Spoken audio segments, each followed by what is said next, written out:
So, you awaken in a dimly lit room. Okay. On the wall, you see there's something written, but you can't quite make it out because it's too dark. To your right, there is a lantern. To your left, there is tinder and flint. You see there is an open doorway to the north and to the south. What do you do? Is there an option for press power button? You can look around for a power button. Man, how far are we taking this? Do you want us to... In fact, go on then. Go on then. I hope I didn't plan this out. Like, I hope you didn't have to think about it. I have a dungeon chart right here. Oh my God. I god. used the tinder and the...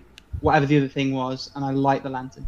Alright, my machine here can't parse those complex words.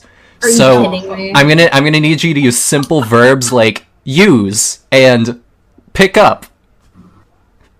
I'm having flashbacks to Maniac Mansion all over again. What do you do? Go on then. Use tinder. With what? Kindling. Or whatever the other thing was. Did you mean flint? Yes. Thank you for translating that. You use the tinder with the flint and spark a light. You now have fire. What do you do? Throw it at the DM. The DM burns to death, and you are now lost forever. Wah wah.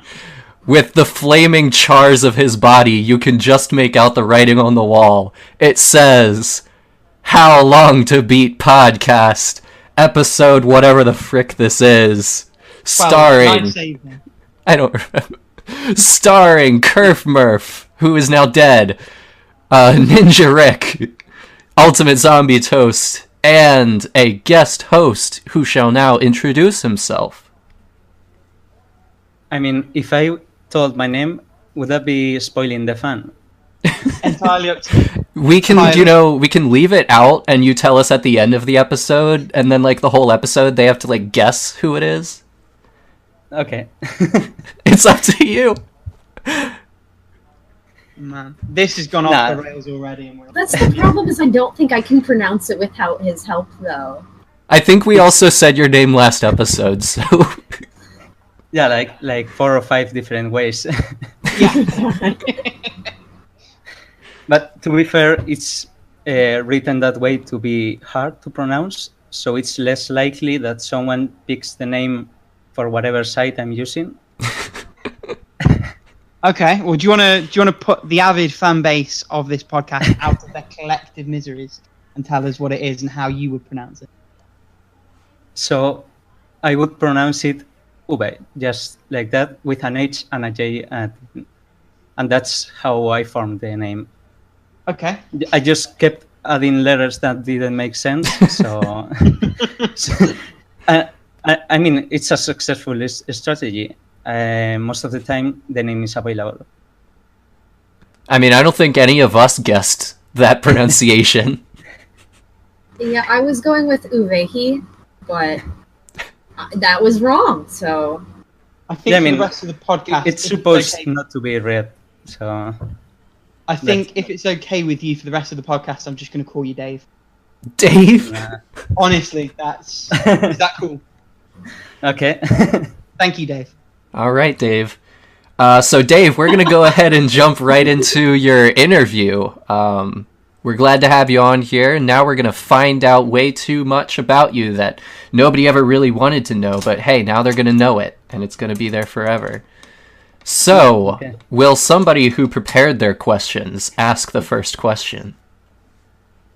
No, this is all you, man. Ah, dang it! I thought I could get away with it for a little bit longer. Okay. And you have to do them all. Yeah. Yeah. I have to ask 12 questions in a row all by myself. No, just 4. Go on, we're not that cool.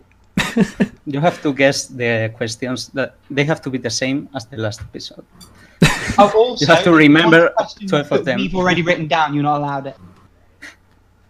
All right. Let's see. Oh, I'm really on the spot here. What is your favorite controller from any video game console? And why? I usually go for a Xbox 360 controller. It's a classic. I like the position of the thumbsticks, but I wouldn't say that's the best one because the D-pad is so bad, and the bumpers are also kind of not very good. The triggers are good, so Didn't they like update the design later in the 360's lifetime or something to kind of like make the D-pad better? well, I mean, I bought mine like a year ago, and it's still trash. Yeah. Yeah, not good at all. You're really selling it. I mean, it's fine. It works. I just plug it in the computer and it works. Right, fair enough. That'll be their marketing quote. It works. It works. Yeah. Stop Uwe stalling, Heege. Kurt. Question 2. It's not as bad as the third-party brands, no? Oh yeah, definitely. Oh, Logitech controllers are not. No, they're not very good. there's like a quadruple negative in there. Yeah, I had an off-brand 360 controller that would blue screen my computer if I moved the cable a bit. Jeez, Zowie. So That's yeah, next level. yeah. Jesus. I don't know what was wrong, but I had to just put the cable completely straight and something on top of it so it didn't move at all. Jesus. Come on, Kurt. Stop stalling. Question 2. Hey, come on, let me off the hook a little bit here, guys. Never. You put yourself on the hook. Oh, shucks in a bucket of clucks. Whatever this is, stop it and just ask a question. I'm working on it. I'm walking here. Forget about it.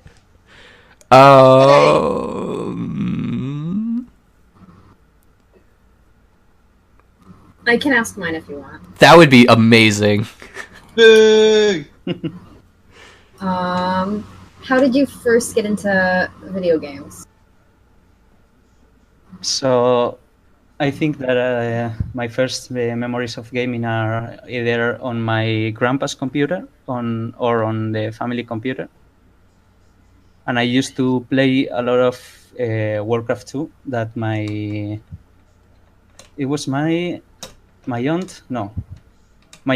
uncle had Warcraft 2, and I would just play a lot of that.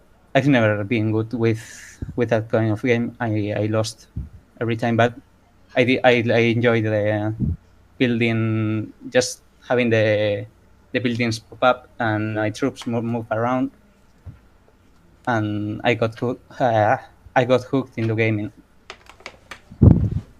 It's a good game. Yeah.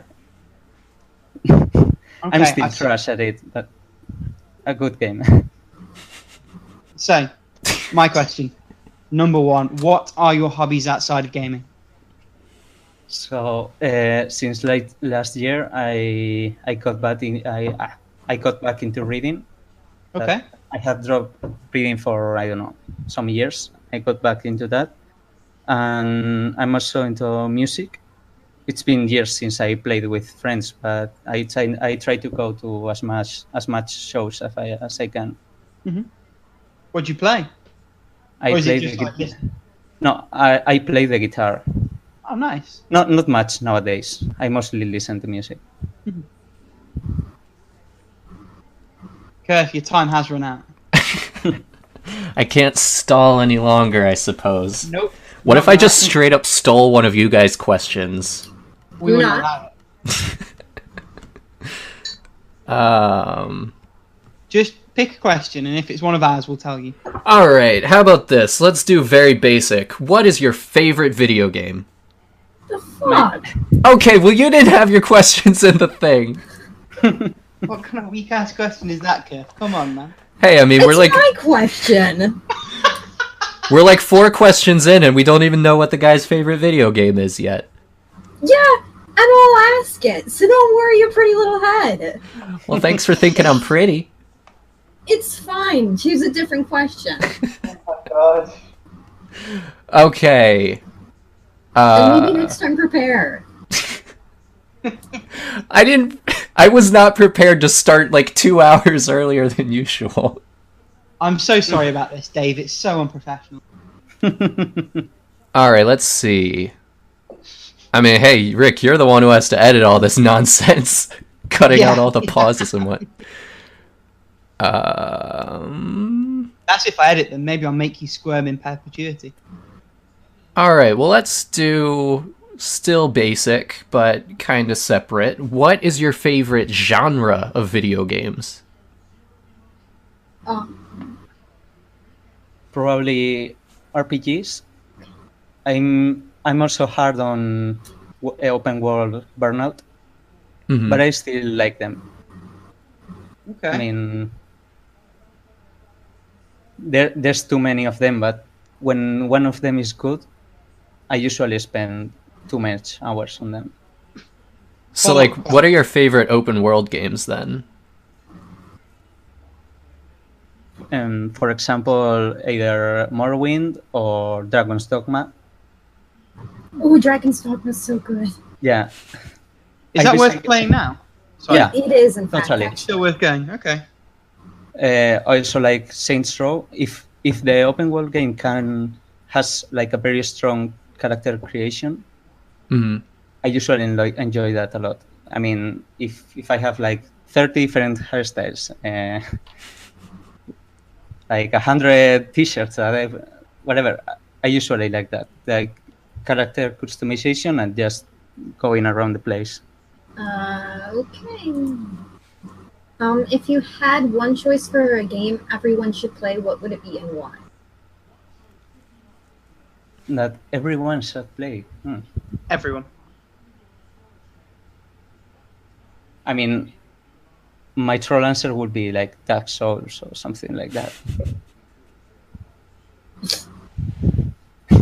It's, I don't know, because even really simple games are not as simple. I mean, if I gave my mother a gamepad and had her play like a walking sim or whatever, she would struggle. So Yeah, Okay. I know what you mean. it's kind of hard to pick. I mean, I kind of joke with Dark Souls, but I think that it will be a good game for people to try, even if not complete it or go through the whole game, but at least try it for a bit. Something new. Yeah. Yeah. Well, I suppose the question is Look, everyone well, should, not try everyone. the systems of the game. That I think that it has some cool ideas that are good to experience, even if you don't really go through the whole length of the game. Yeah, that's fair enough. What video game character is the most similar to you? And why? I don't know. I would probably pick any like short-haired, boring first AAA character. Damn. I don't know. I think. I mean, I also kind of joke with that, but I mean, they pick that trope because it's kind of like not really different from most people. Like, no one really thinks, oh yeah, Nathan Drake, that's me.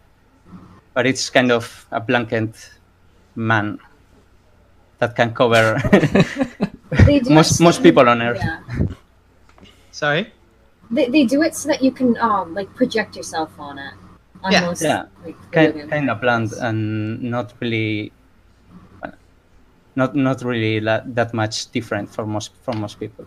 It's why they have Link not speak ever, because they want people to view themselves as Link. Yeah, and the characters that we like are usually so much different from us, and that's why they are interesting. Kurth, you're halfway there, but you still need to think of two more. How about this? What is the balls to the wall weirdest game you've ever played? Okay. Weirdest game, probably Into the Dark. I mean, I got that game from some Indie Gala bundle or whatever, and it's kind of like a bad B movie.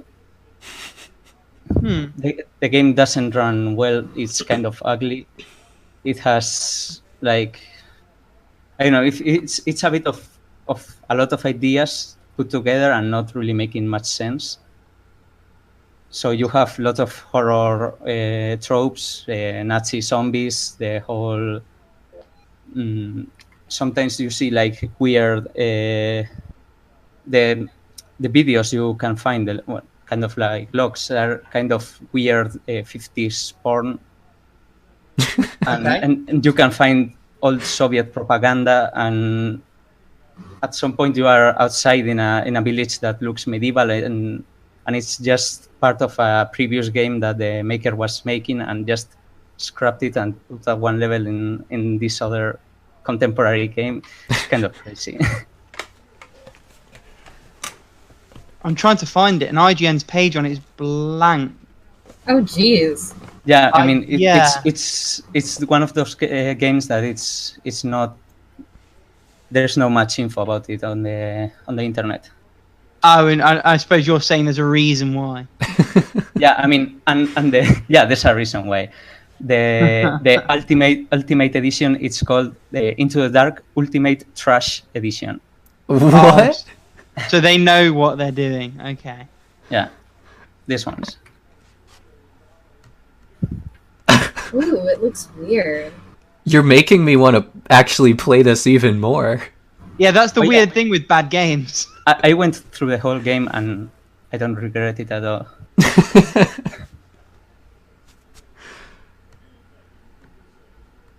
Right, Toast, when you've... Oh!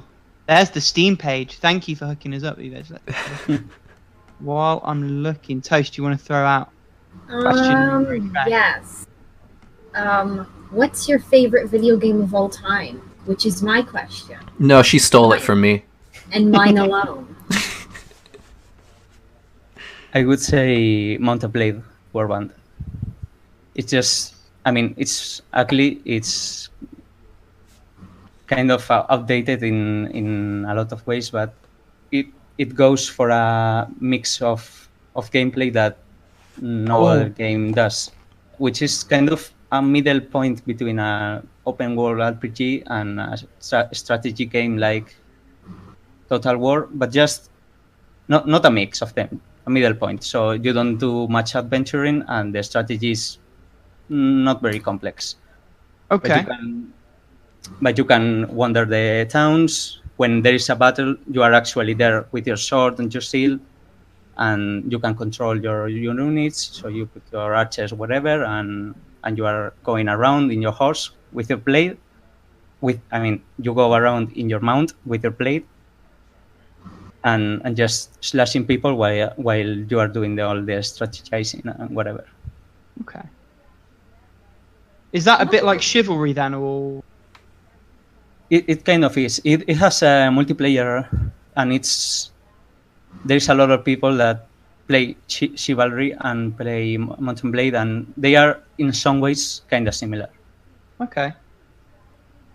Yeah, the fighting system is pretty similar. The whole directional attacks, directional blocks, and pretty fun. Okay, next question. If you were stuck on a desert island, what one game would you take with you? So, if I didn't pick Warband, because it has like total conversion mods, so you could play Warband Lord of the Rings and Warband Game of Thrones. Okay. But if I didn't pick that, I'd probably go with either Civilization or maybe one of the Paradox games. Paradox, that's a name I recognize. What do they make? Crusader Kings, Hearts of Iron. Oh, okay. They're the ones that are like stupidly replayable, aren't they? Yeah, and super hard also. I mean, I'm terrible at them, but it's the kind of game that even if you are losing, it's kind of fun to. And you'd have a lot of time to learn, I guess. Yeah, that's also true. Right, it's almost over, Kerr. One last question from you. Soon I can be put to rest. I am still burning over here. Nobody has, like, explored out of that dungeon room to find, like, a bucket of water to, soothe my pain. Good. Stop All right, stalling. So I'm just gonna continue to be cooked alive over here. So my question, as I am screaming bloody murder, is what is your favorite soundtrack from a video game? Ooh, good question. I'd probably pick Tyrian 2000. It's free now. I mean, it was I don't know in which year was Tyrian released, and then Tyrian 2000, I believe, is from the year 2000, and it's free on GOG, and the sound. I say that most of the music is really good. The game is solid, and the music is great. It's mostly the kind of not MIDI, but one of those, I don't know, Adlib or some of those libraries of music from all computers. What are series that you follow religiously? Series of games. Yeah. I'd say, well, I tried Monster Hunter, but they kind of went. I mean, they are released like in 7 different platforms. I don't know. Yeah. So I try to go through them when I can. I used to follow Age of Empires, but then they decided to release the remaster on Windows Store, so didn't pick that one either. Okay. I mean, it doesn't have to be a series that you've literally bought every single game of. Yeah, well, but that I tried at least. Yeah, of course. So I probably picked those 2. Okay. In which case, if we jump into the last question, which is mine, and it's one that I try to ask every time we do an interview, and it is, what is your take on the Israel-Palestine conflict? No, I'm kidding. It is, what is your favorite book? I probably pick a super obvious answer as a Foundation by Asimov. Oh, shout. I want to Which read is- more of Asimov, to be fair. Sorry, go on.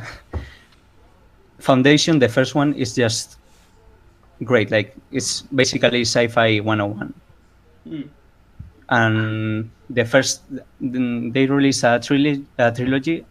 Those 3 are great. And then after that, don't even bother. It's kind of yeah. He went downhill like really hard. But the first 3, especially the first 2, are Foundation 1 and 2 are great. And I say that if you want to start with science fiction, probably one of the better places. Yeah, Asimov was kind of like the modern father of science fiction, right? Yeah, I mean, probably the most well-known science fiction writer. No? Yeah. That it's not at least current. Cool. So was that the last question? That was the last question. Don't worry, Wow. Kev. We made it. Specifically, I made it. Yay! All right. Well, thank you so much for answering all of those questions. We are happy to now know more about who we are speaking to, so that as we tear each other down throughout the course of this podcast, you can be included in some of that. Hooray! Yay! Yeah. All right, so I believe that it is right about time to discuss the game of the month, which is Stories, A Path of Destinies or something. I think that's the subtitle, but I don't remember exactly. I have not played it yet, because I thought I owned the game. Turns out I didn't. I was graciously gifted a Steam code of it by Chronoja, So I will be getting to that in these last few days of the month. So grateful he hasn't bothered to play it yet. So I am going to take my burning corpse and just kind of shamble out of the room while these three just have at it and discuss the game. And I'll be poking my head in from time to time to maybe ask a question or something. So, let loose. Tear into it. Shove away. Okay, I'll start by saying that the game, the title is as generic as the game in some ways. Yeah, really. It's kind of hard to, stories, Path of Destinies. It's just even hard to remember which one of the... But it's also weird because the story's sort of the only halfway decent thing about it. Yeah. As far as I'm concerned. The only thing that stopped me from doing what I would ordinarily do, which is retiring that shit after about half an hour, was the fact that I was quite enjoying the sense of discovery and the idea of sort of choosing which path you took, and then doing that again and seeing how the story changed and knowing certain beats and seeing how things went differently. Other than that, and the music, which wasn't amazing but was okay, the game was pretty shit, I thought. And I think everyone actually has been quite generous in the forums. To be fair, it was like, I don't know, my perception on things changed when they're free. And I tend to put things that were free, I tend to give them a little bit more leeway because I could pay anything. Nothing's free though, is it? Because it all costs you time. I'm being a dick when I say that, but I also genuinely mean it. Like, that's 5 or 6 hours of my life that I can't get back, and that I could have spent on a game that I actually wanted to. Well, it's kind of a short game. You can just go through one path, 1 hour, and just shelve it, and I'm done with the game. And yeah, I believe I have like 4 hours into the game, and that's to get the final truth ending. Mm-hmm. Not that much. Huh? Yeah, you did it quicker than me then. It took me close to 6. But, yeah, by the last path that I took, I was even ignoring the chests and just beelining to the exit of the levels. Yeah, me too. Jeez, you guys are fast. I have 4 hours and I've only encountered like 5 endings, and I wanted to get them all. So I only did 5 endings. You only did? Oh, just okay. So you guys bum rushed to the end. The 4 truths and the truth ending. I see. I was going to get all the achievements, so that's going to take a long time.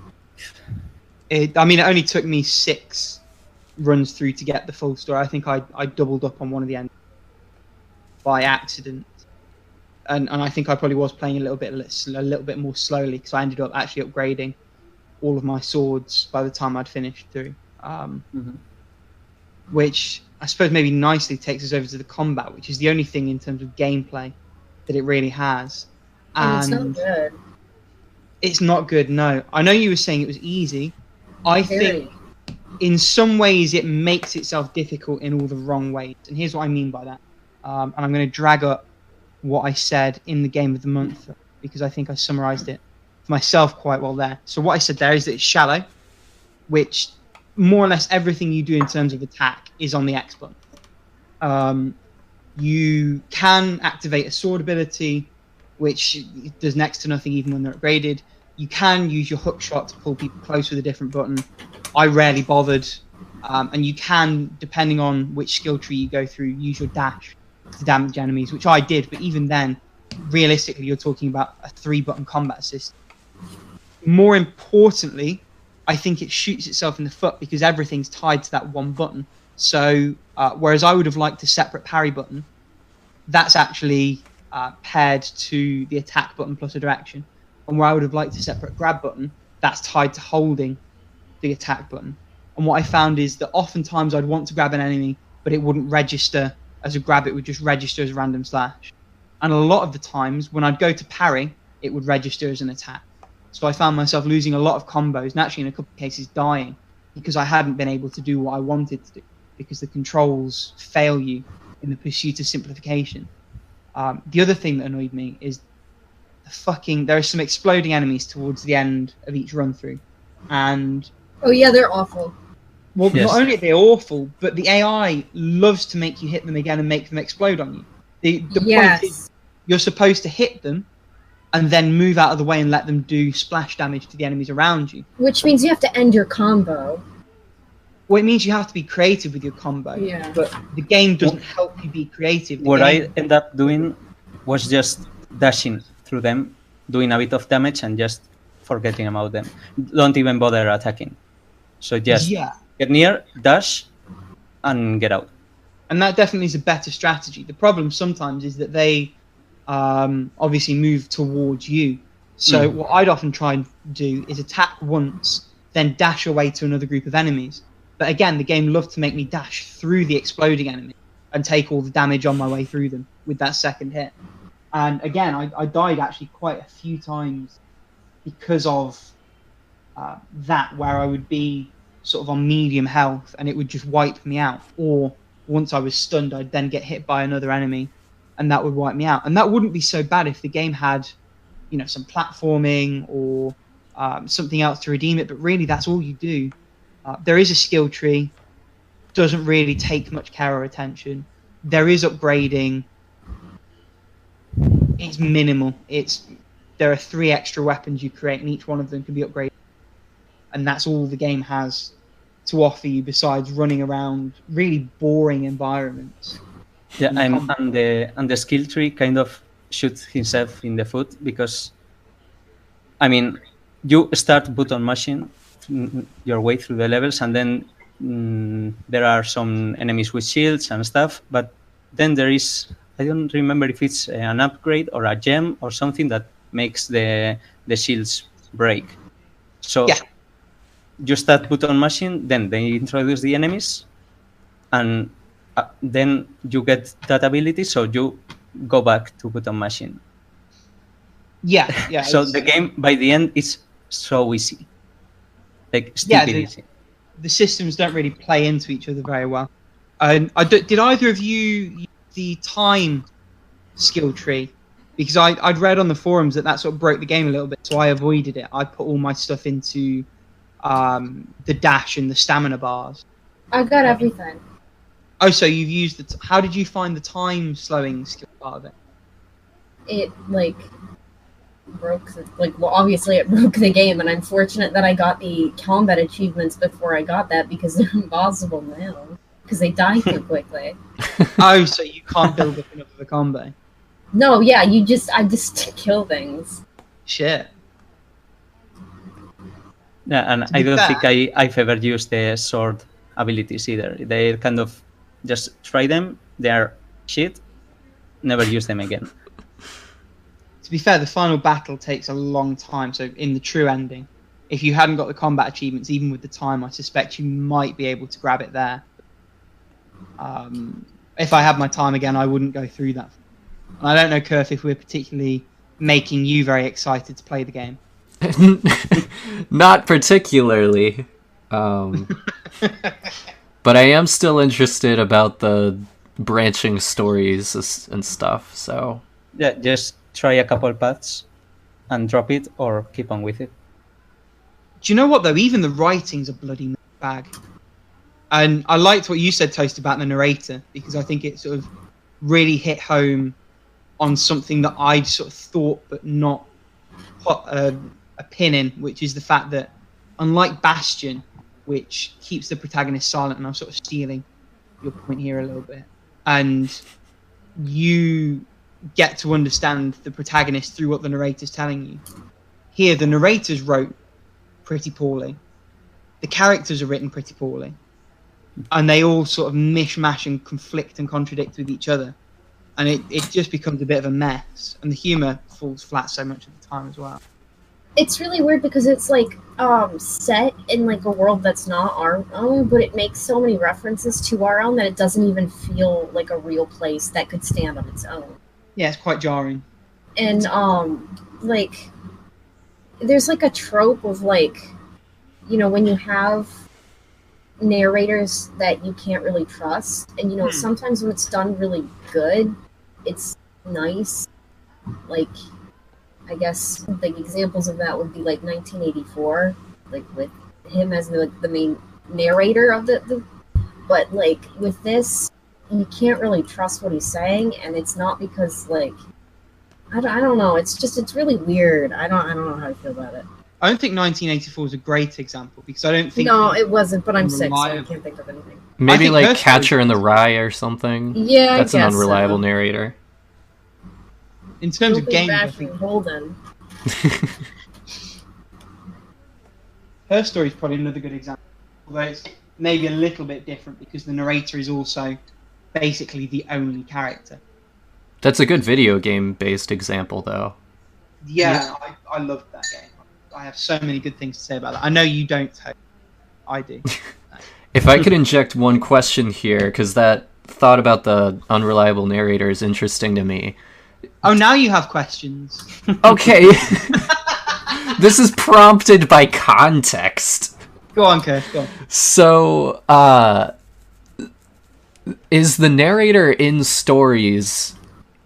Does the narrator in that game basically, like, have a presence? Are they a character within the universe, or are they literally just No. narrating? It's a third-person narrator with the main character interjecting and correcting like the narrator, and it's really weird. That is weird, yeah.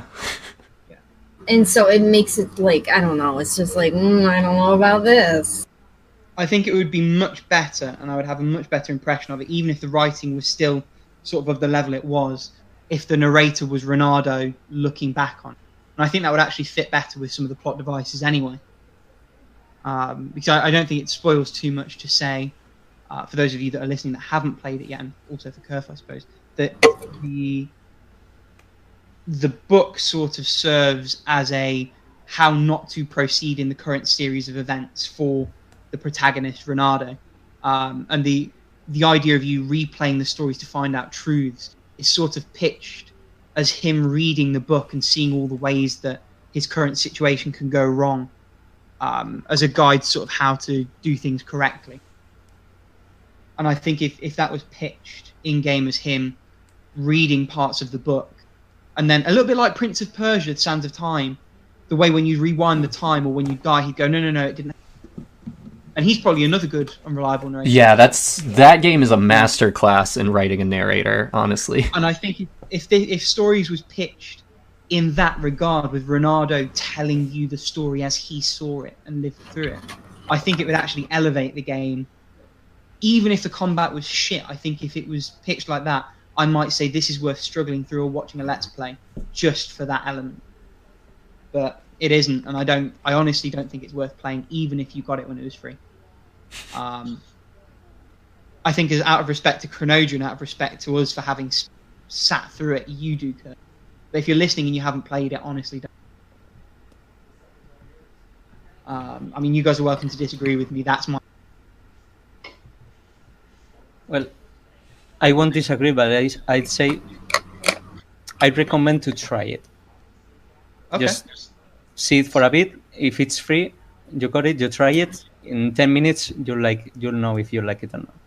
Because that's the thing is, some people really did like it. Mm-hmm. Yeah, I mean, it's not as bad. I don't regret the time I played with it, but I won't be playing it more. So, Have you guys read that? It was a Reddit thread from, God, it was probably like 4 years ago at this point. But the whole idea of it was that like the games that you have in your backlog, basically you should sit down instead of trying to like beat them one by one, just like spend an hour in, 5 of them over the course of a week or something. And just in the course of that hour, decide if you want to continue, or if you think that 1, you got everything out of it that you wanted, or 2, you just don't see yourself being entertained by it for very long. I think that's a very interesting way to approach your backlog, and I've kind of done it a little bit, but I haven't really committed to it. I mean, that's my approach anyway. I haven't read the thread, but I'm sort of on record on the forums quite a few times as saying, especially in the past few years, I'm actually quite brutal with my backlog, and no matter how much I've spent on a game, if I'm not liking it inside that first hour, unless there's some exceptional reason why I might carry on, as there was with stories, which is, we were going to talk about it here. I will generally drop it and drop it quick, which is why I'm sort of approaching 100 retirements on the site. More or less one of every 5 games I play, I drop. So, but yeah, I think it's a good idea. I'd recommend it. It's helped me crack through. Jesus, that was spooky. I hope the mics pick that up, because otherwise I have to edit that bit out later. No, I'm pretty sure it did. Sorry. That's the sound of my ghost. I have now finished burning. I am dead. I am now a spirit. I am floating back into the room, creaking the door. I've come to haunt you. Human entering the room and turning on Monster Hunter to play it. If you're a ghost, that sounds like my ghost, though. Yeah, I guess. If you really are a ghost, how are you going to press the stop record button? I guess I won't. Now we're all locked in a loop. This is the never-ending episode. That's a title if ever I've heard one. It's going to be especially confusing when people see the timestamp next to it. Maybe that's part of the joke. You won't know until you reach this point in the episode. It's like the never-ending story. It's a pretty short movie, all things considered. It was not short enough. Oh. And to be fair, people seem to get their heads around the never-ending story pretty okay. So yeah. I have faith in our listeners.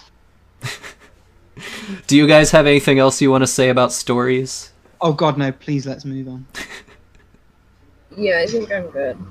What about you, Dave? Yeah, I say the same. Okay. Cool. Well, that was a very informative conversation. I learned that I probably won't like it. So thank you. You're welcome.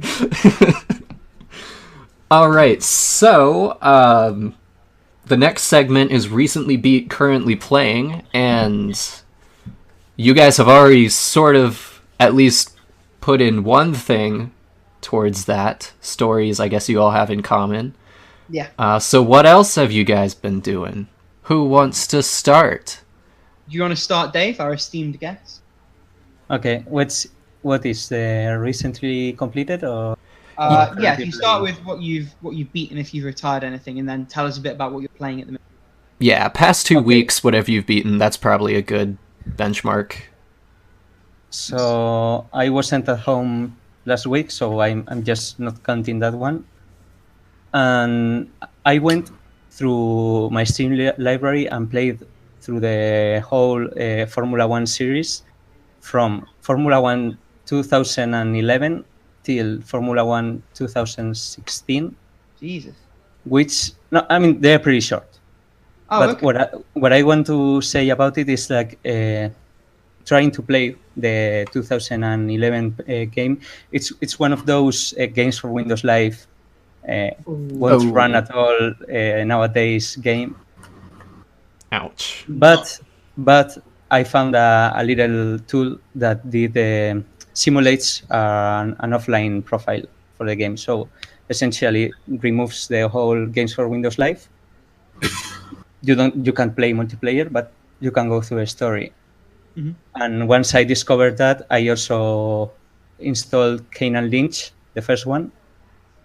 Oh god, is that a game Windows Live game? Yeah, and it doesn't run if you try to play it right now. But I managed to play it using that, and it wasn't very good. Oh. All that effort. So, yeah. I was about to say it's in my backlog. You'll have to let me know how you did I've been trying to play it since 2013, and now that I played it, not very good. I mean, it's also pretty short, like less than 3 hours. It's what they say. You only want what you can't have. And I also played the Hitman 2. Oh, I love that game. And I'm playing through them like on release order. And I wasn't that much of a fan of the first Hitman, but the second one is much closer to what we now think about Hitman when we think about Hitman. So it's closer to the newer games. So you have the whole big maps with lots of lots of ways to approach any problem, Mhm. and it was, I say, a step up in all aspects from the first game. So I'll recommend it. Okay. And then I've been playing too much Monster Hunter. Well, the new So, one, Monster Underworld. yeah. It's the first game that I pre-ordered. Well, I mean, pre-ordered, as in technically it's a pre-order. I bought it like 2 days before the release when the reviews were out, and it was basically the port is okay, and I bought it, and I'm now close to finishing it. I played, I believe, like 50 hours, and I'd say it's a very cool game. A bit on the easy side compared to other Monster Hunter games, but Yeah. way more fast, and I believe it still doesn't have as much content as other games. But what is now is kind of very fun, and just a little nitpick, but the achievements are just so bad. It's like someone had an idea for achievement, and do something X amount of time, and someone else just put a 0 at the end of it. So you you make like small guild cards with which are character and kind of friends. So And they're useless. yeah. Well, I mean, it's for your hunter. So you kind of give your card to people, and so there's an achievement like, go make a couple friends, but it's not like 5 or 10. It's get 50 cards, Oh my god. and then it's hunt a monster, and then hunt 100 monsters, and everything is like too much. The numbers are just too high. But Do X thing why that's times, just the achievements. So just a little nitpick.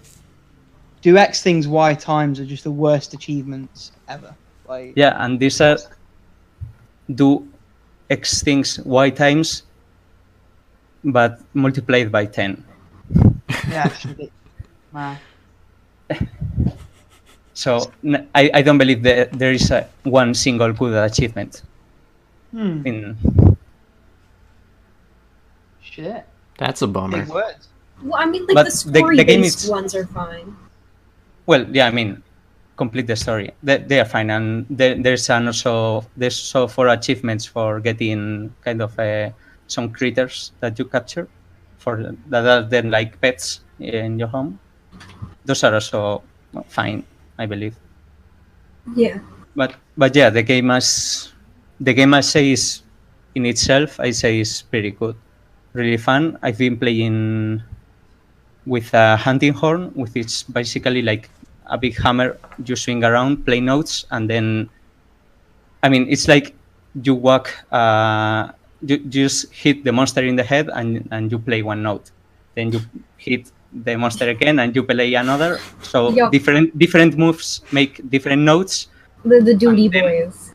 Yeah, and then once you have the notes that make a song, you kind of do an even more powerful combo, Oh, I like that. and that applies above to all the players.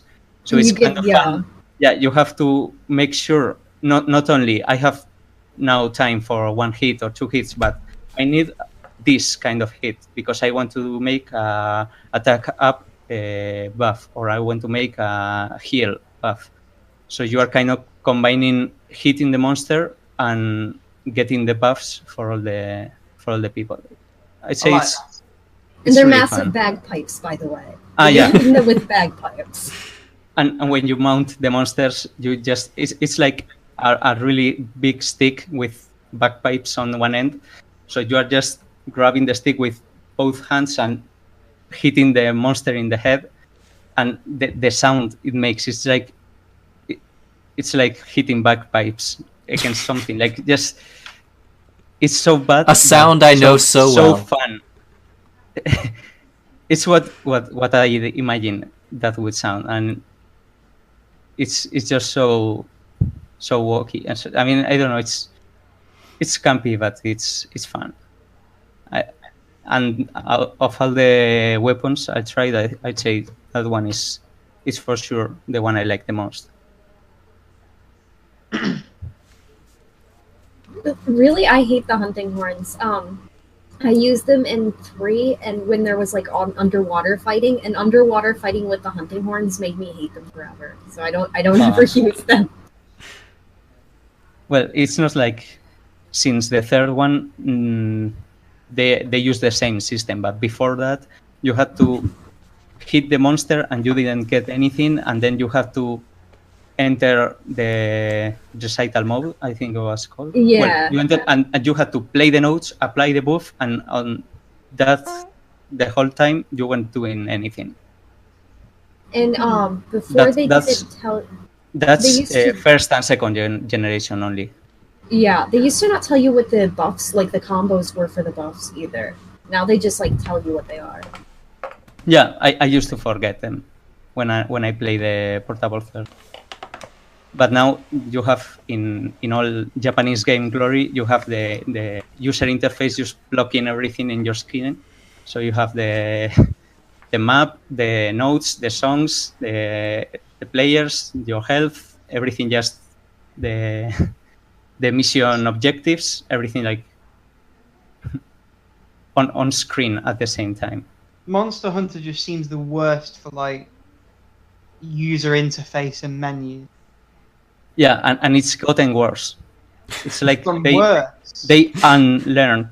It used to be you were able to take things off the screen, and you can still do that, but like you don't want to. And now with this one, for some reason, they keep on like taking my health away from me. Like the little bar, they keep on like not showing me what my health is, and it's just the one thing you need to see. Yeah, it's like, please show me what my stamina is. I'm a dual blade user. I need to know that. Even like in the middle of combat and stuff? Sometimes, yeah. Dang, because I know like sometimes in games they'll like make your health and stamina go away when you're like just in a cinematic like exploration type thing, but once you get into combat, then you really need that information. It's not intuitive enough. It's like a little diamond that's supposed to come out, but sometimes it goes back into its like little diamond, and you have to press the right bumper to be able to see it. But then as soon as you unclick the right bumper, it goes away again. It's supposed to stay there, but sometimes it doesn't, and I don't like that because I need to know that shit. The most weird thing that they have done is that, I mean, in most games, most multiplayer games, you have like guilds or something like that, like groups of people. Yeah, like clans. Yeah, like clans or guilds or whatever. And in this game, for some reason, they've taken your main Steam group and they just use that as the clan or the guild or whatever. I mean, who uses that? No one. It's really weird. It's like they don't know what Steam is or how people use Steam. Who uses the Steam groups? I bet you they do though. I bet that's really sneaky ploy to make you peer pressure your friends into getting monsters. And it's really weird because I had like a not safe for work group like as my main group, and it's like I'm not even. It's just like it just showed up, and it's just like. Yeah, and all people can see it, and it's in your guild card. It's like it's just. But the true ploy to make people play the game is like for some reason it just keeps popping the Steam interface alert that friends are playing whatever, and if they are playing Monster Hunter, it just keeps popping again and again and again, even if they don't open. For some reason, I don't even know why. It's the only game that does that. Your message pops up at least like 70 times a day. And I'm sure mine does the same to you. Oh, my brother's keeps popping up all the time. And I'm playing. To stop it. I'm playing. Fair, I'm not getting any of these. So. You just don't have friends. Hey, I wasn't gonna say it. I was gonna leave it hanging. So I'm playing with 5 friends, and it's just like one. all the time. No, all of us are playing Monster Hunter, so it's like ping, ping, ping, Oh, ping, I ping, see. ping, off. I get the notification like it says like 5 of your friends are playing this game, and then it's like literally me and one other person are actually on the game, and I'm like, you are a liar.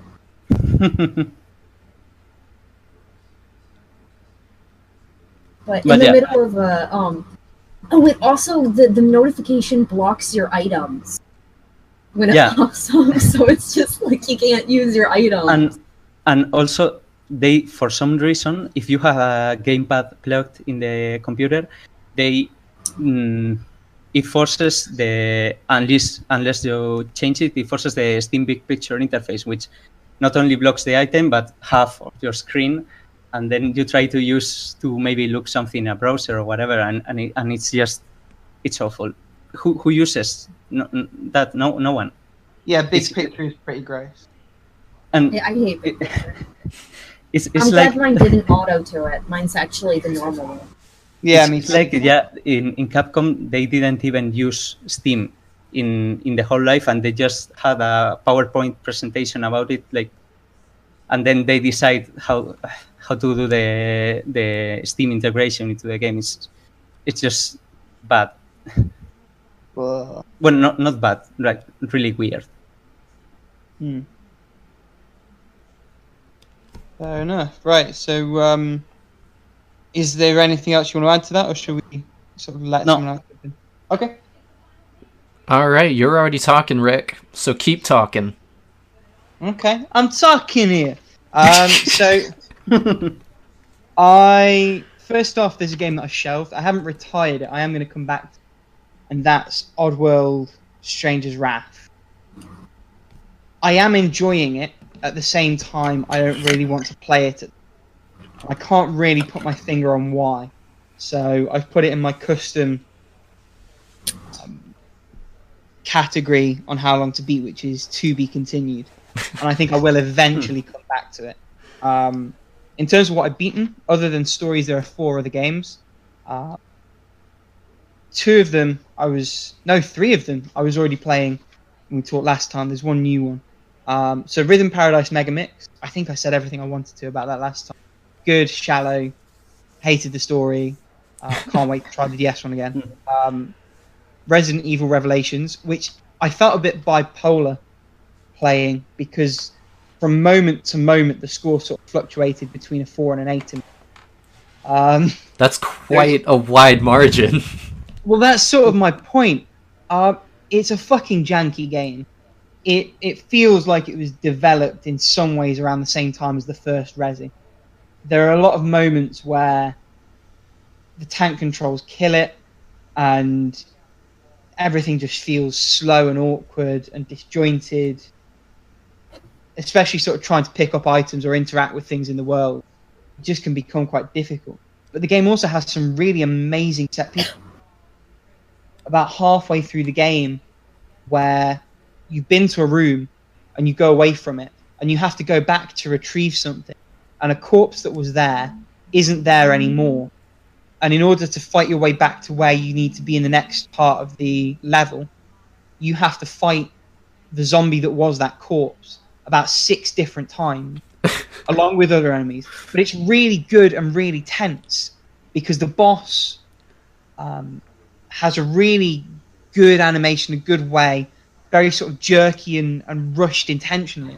But it's also like a guerrilla tactic boss, because it will jump out of a vent, and once you do so much damage, it will slink off again. And you have to beat it about 6 times, all while your ammo is slowly depleting, all while dealing with other zombies in the meantime. And it was just a really, really good level. And there are other moments where it makes you feel like a badass, like one where you're rushing against the clock, and there are 2 enemies in front of the door, and by the time you get there, it's close to the end of the clock. But if you picked up a bazooka slightly earlier, you can just one-shot them both as you run into the... And there are moments where it makes you feel like that really powerful, really part of this amazing sort of thrilling story.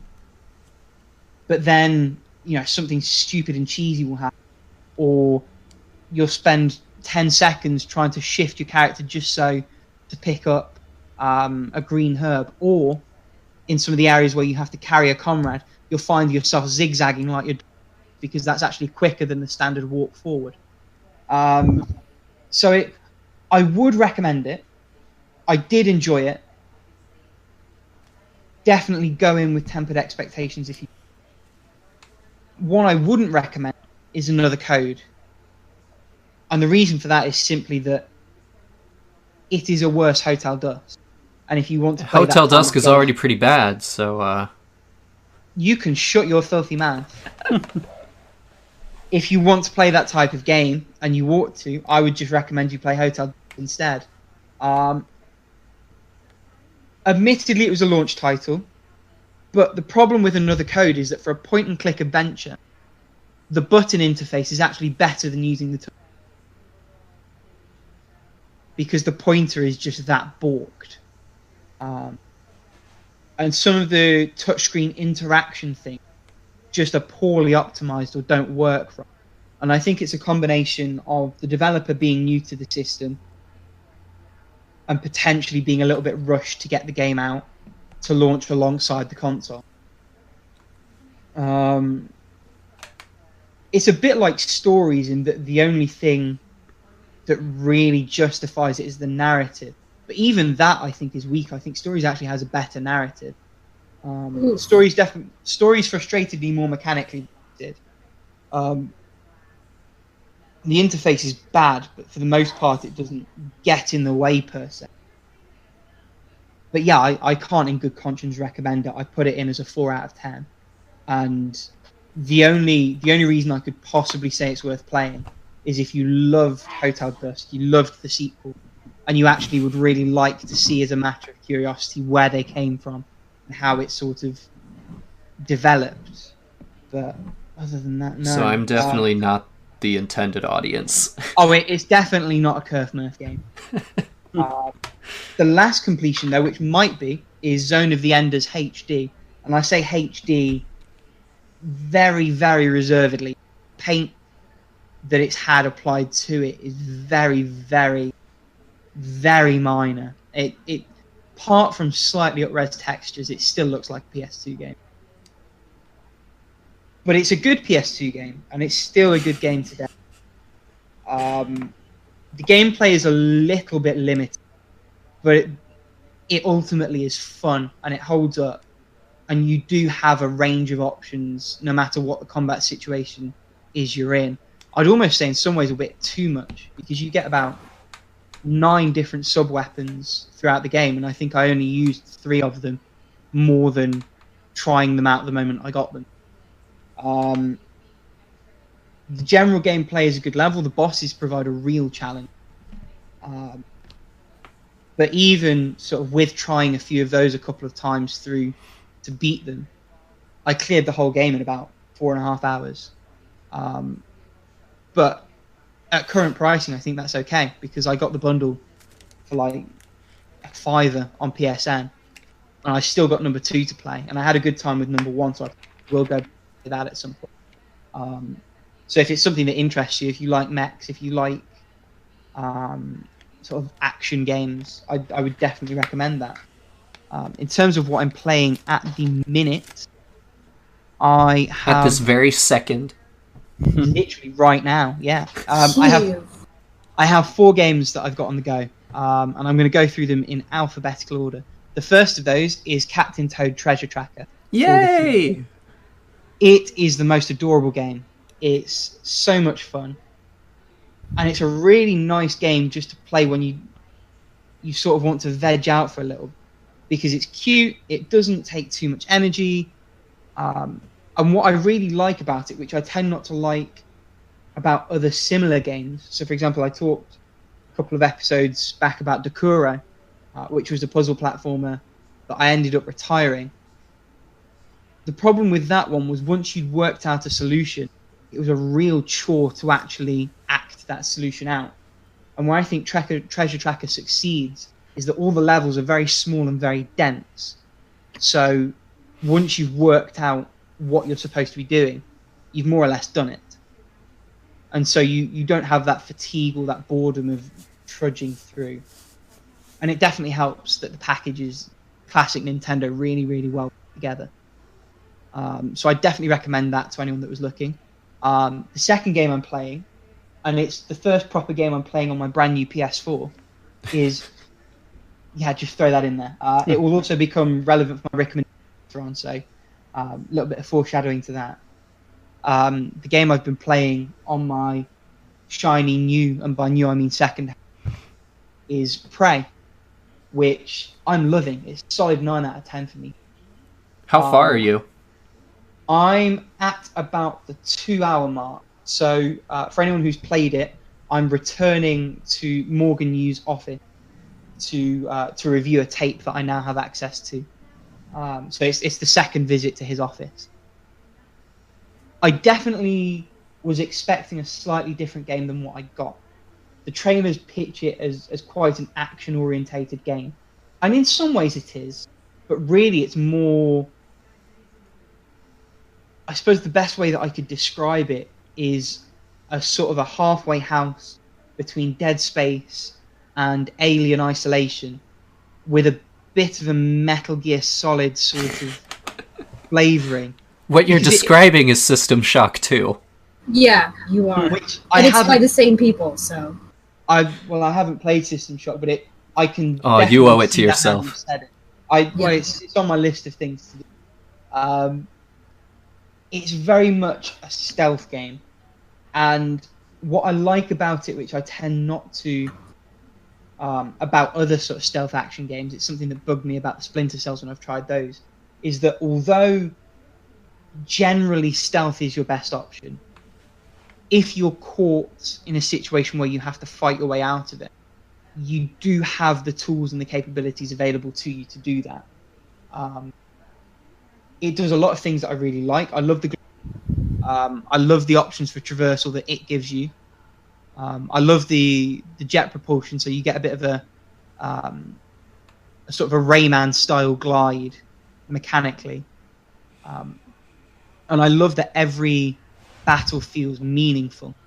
Often with this kind of game, like a first person action game, I certainly found this with Rage when I played that. As you start to go through the game, some of the encounters with the weakest enemies become quite boring and mundane.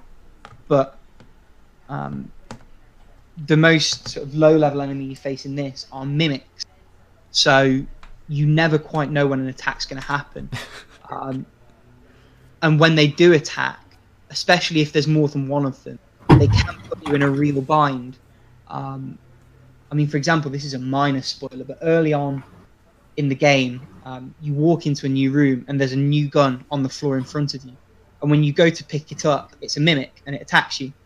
And then once you've dealt with that mimic, you see the real gun just around the corner it was pretending to be. But yeah, it's a good game. It's well put together. It gives you a lot of options. There's a lot to explore. The world feels really weighty and realistic, and I love the story it's telling as well. In all this with the mechanics, I haven't even mentioned the story, and the story is really, really compelling. I don't want to spoil anything about that. So yeah, it's a 9 out of 10 at the moment. If it keeps up at this pace, I could see it being a 10 out of 10, honestly. I would say it's pretty consistent throughout the entire game. You might find towards the last couple of, maybe the last hour or two, I would say there's probably more of a combat emphasis. So when you get to that point in the game, depending on how you approach things, it might change your opinion one way or the other. But are you a bit more tooled up by then? Do you sort of have the ammo and the means to cope with it? It just depends on your build, really. Okay.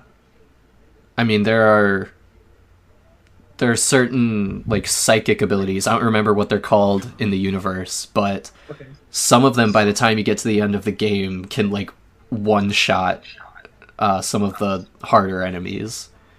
Oh shit! Fair enough, because that's one of the things I've faced sort of in early game is the phantoms, the bigger enemies that appear to be former crew members. They take a lot of damage, to the point where I could unload a full shotgun clip into them, and they're still just about clinging on to life.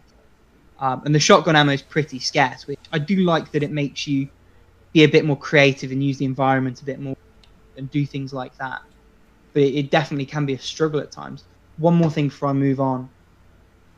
I love the game's sense of humor, especially there's a weapon that you pick up early on that's not actually a weapon. It's like a prank office crossbow that fires foam Nerf darts.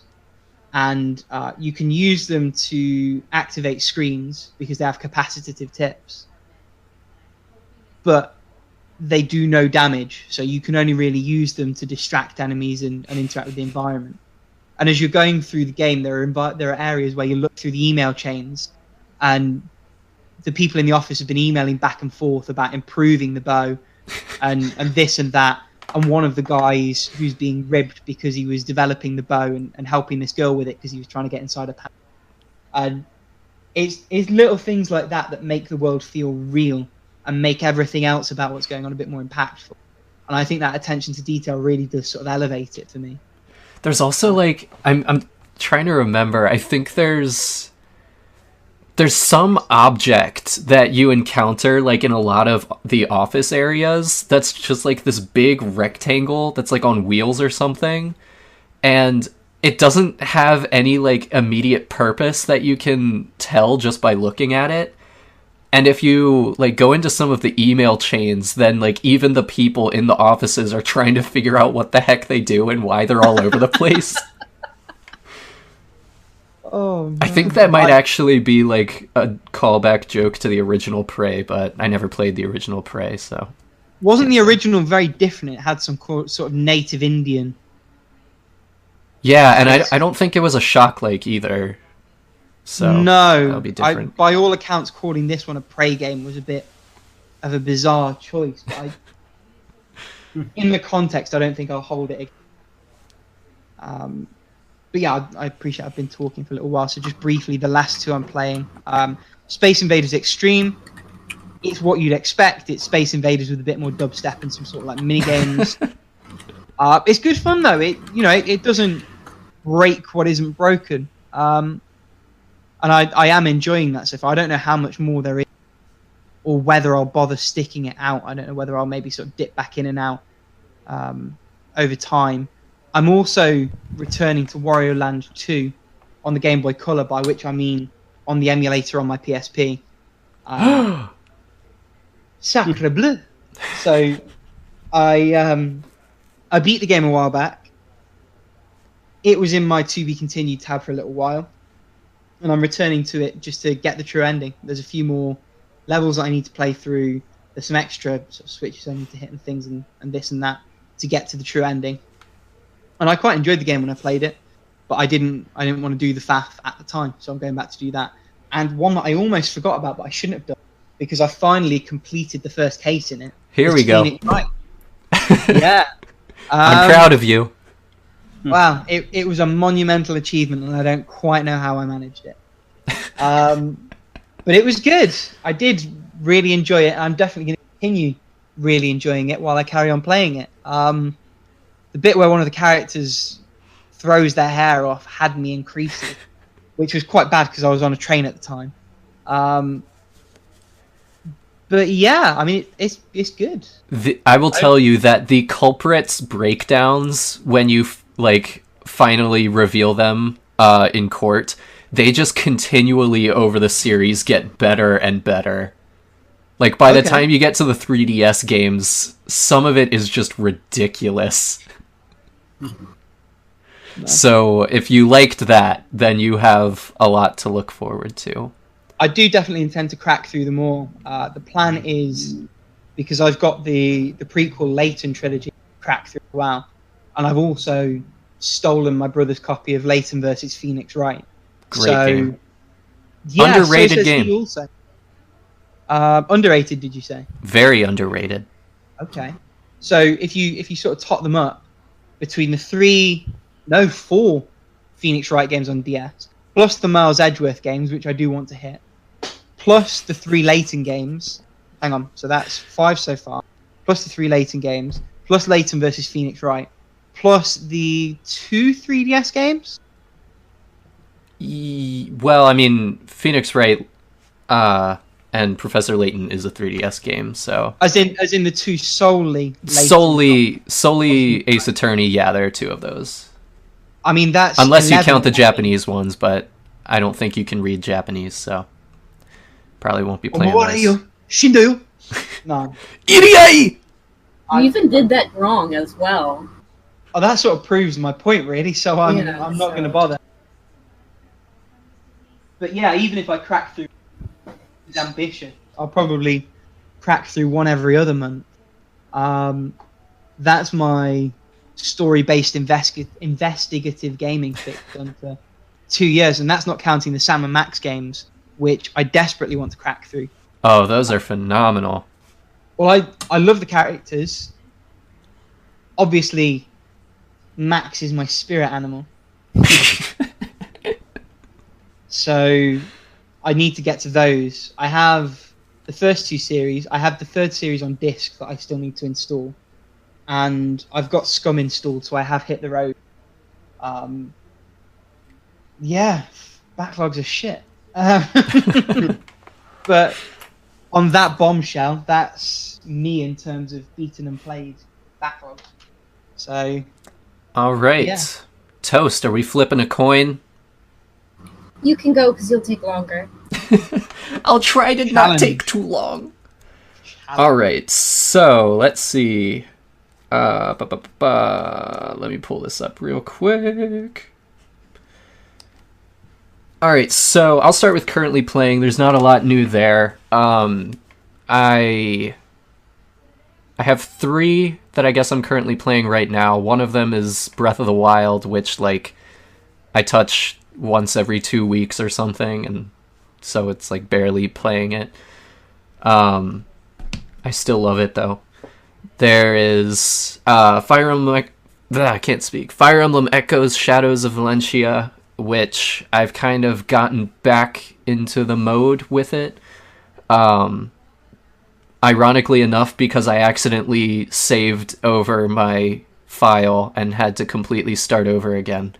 So wah, wah. I was like 17 hours into. I had to redo all of that. Fortunately, it does not take nearly as long when you skip all of the dialogue.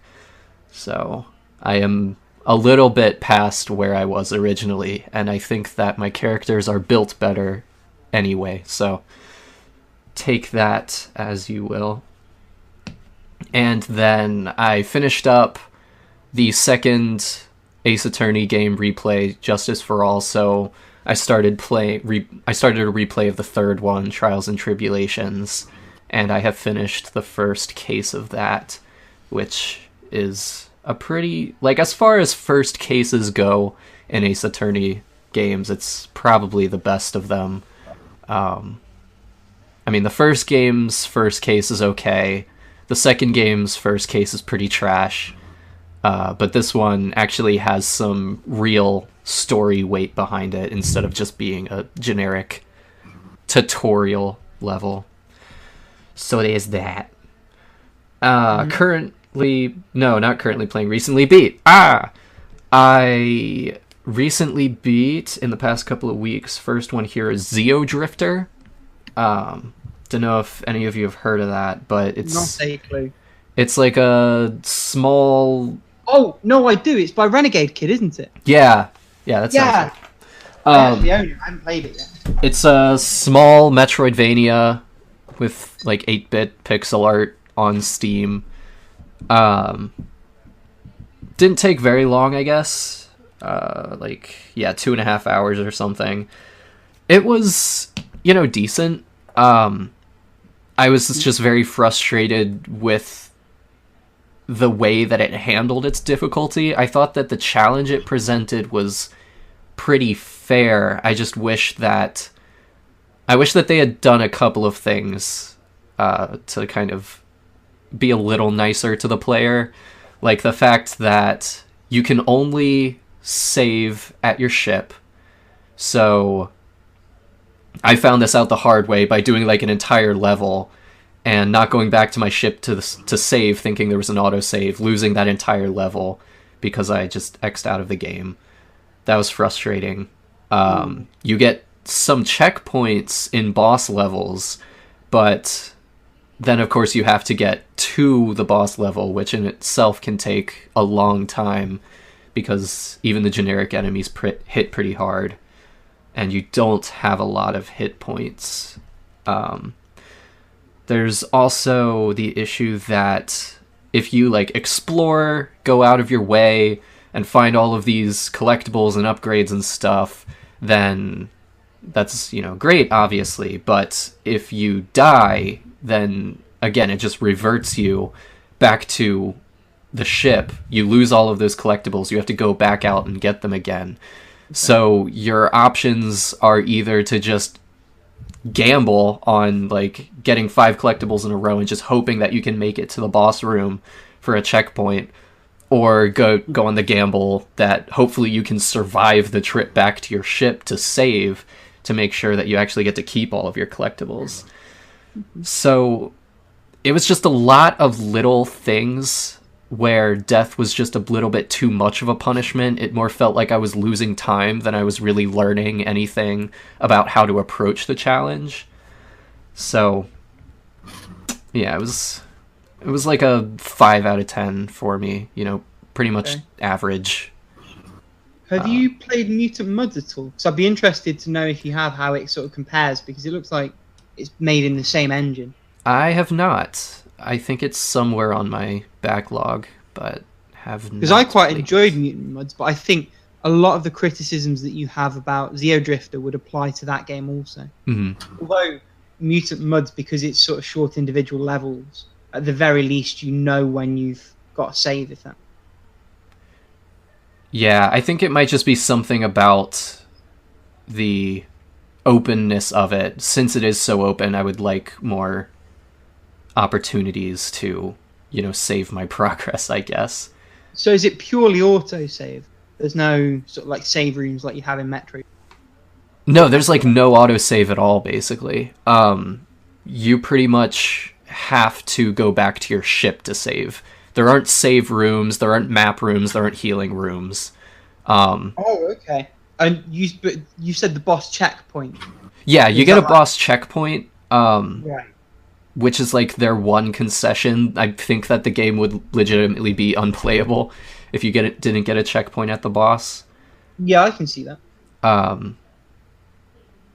But I mean, like, the boss rooms are pretty far into the levels themselves, and then after the boss, you generally have to go a different route back to your ship, so it can make for a pretty hefty challenge. But that's all I've got to say about that, I think. It was also kind of a bummer that all of the bosses are literally the same, which is, you know, not necessarily what you want. Anyway, next up was Marlowe Briggs and the Mask of Death. Which, that was a game that was highly recommended to me by a guy I used to work with on a review site that I used to write for. And he was very into it, so I finally got around to playing it. It is definitely a God of War clone. But I think what I appreciated most about it was the, you know, just kind of barefaced, we know that this is basically the equivalent of a B movie in video game form. We're a little under budgeted, so we're just going to put most of that budget into making the environments look really pretty, and then the rest of it is just going to be stupid jokes. And, you know, I appreciate that. It is so over the top. I lost count of the explosions that I was seeing. I was a little bummed that you could tell that some of their budget was squandered in making the environments too pretty, because some of the cutscenes are standard, you know, characters moving, interacting, explosions in their full grandeur. But then I would say far too many of them are like pseudo comic book style, where it's all of these freeze frames and the camera is kind of free moving around the freeze frames. And as it moves, like, you can see the models like get teleported to a different location. So there's almost like an illusion of movement, but the camera moves so slowly. For most of these cutscenes, there really isn't even dialogue. It's just showing off the action that's occurring. But it's something that I definitely would have liked to see in action. I think that they could have taken a little bit of a hit to the graphical fidelity just to make those cutscenes move in a way. I mean, is the story even worth seeing, or is it the kind of thing that you could justifiably skip and just play for the gameplay and the environment? I'd say it's good. Yeah. It's a good story, okay. Yeah, I mean, not deep but kind of like a popcorn movie. Yeah. Yeah, good for what it is. It's like if you were going to see like Jurassic World or something, it would pretty much give you the same experience as that. It's, fun to watch, it's flashy, all of that. Brain disengaged type thing. So mechanically, the only issue I had with it, I think, was that enemies just took way too many hits to die. Even like the basic baby enemies. And I think I was playing on like the average difficulty. And I mean, even towards even in the middle of the game, not even towards the end where you expect they're going to be a little more spongy, but just the generic enemies you encounter, I would have like my heaviest weapon fully maxed out on upgrades, and it would still take minutes to take them down. They are just they just soak it up. And not really that hard either. You can basically stun lock all the enemies. Yeah. So it was button mashing for 15 seconds each boss, or if each small enemy, and then even more for the big one. So not really that fun. Yeah. But okay. Not that bad. Yeah, if you can, again, I come from a big Dynasty Warriors background, so I'm pretty. Don't boo me. The Warriors. Dynasty Warriors is the worst. It's super fun. Yeah, it's hella fun. It's utter crap. I mean, if you're used to enemies going down as easy, obviously you're going to feel like a regular enemy takes too many hits. You cut out for a little bit of that. Oh, what I said is, and I'll edit it out later, I guess. I'll try again.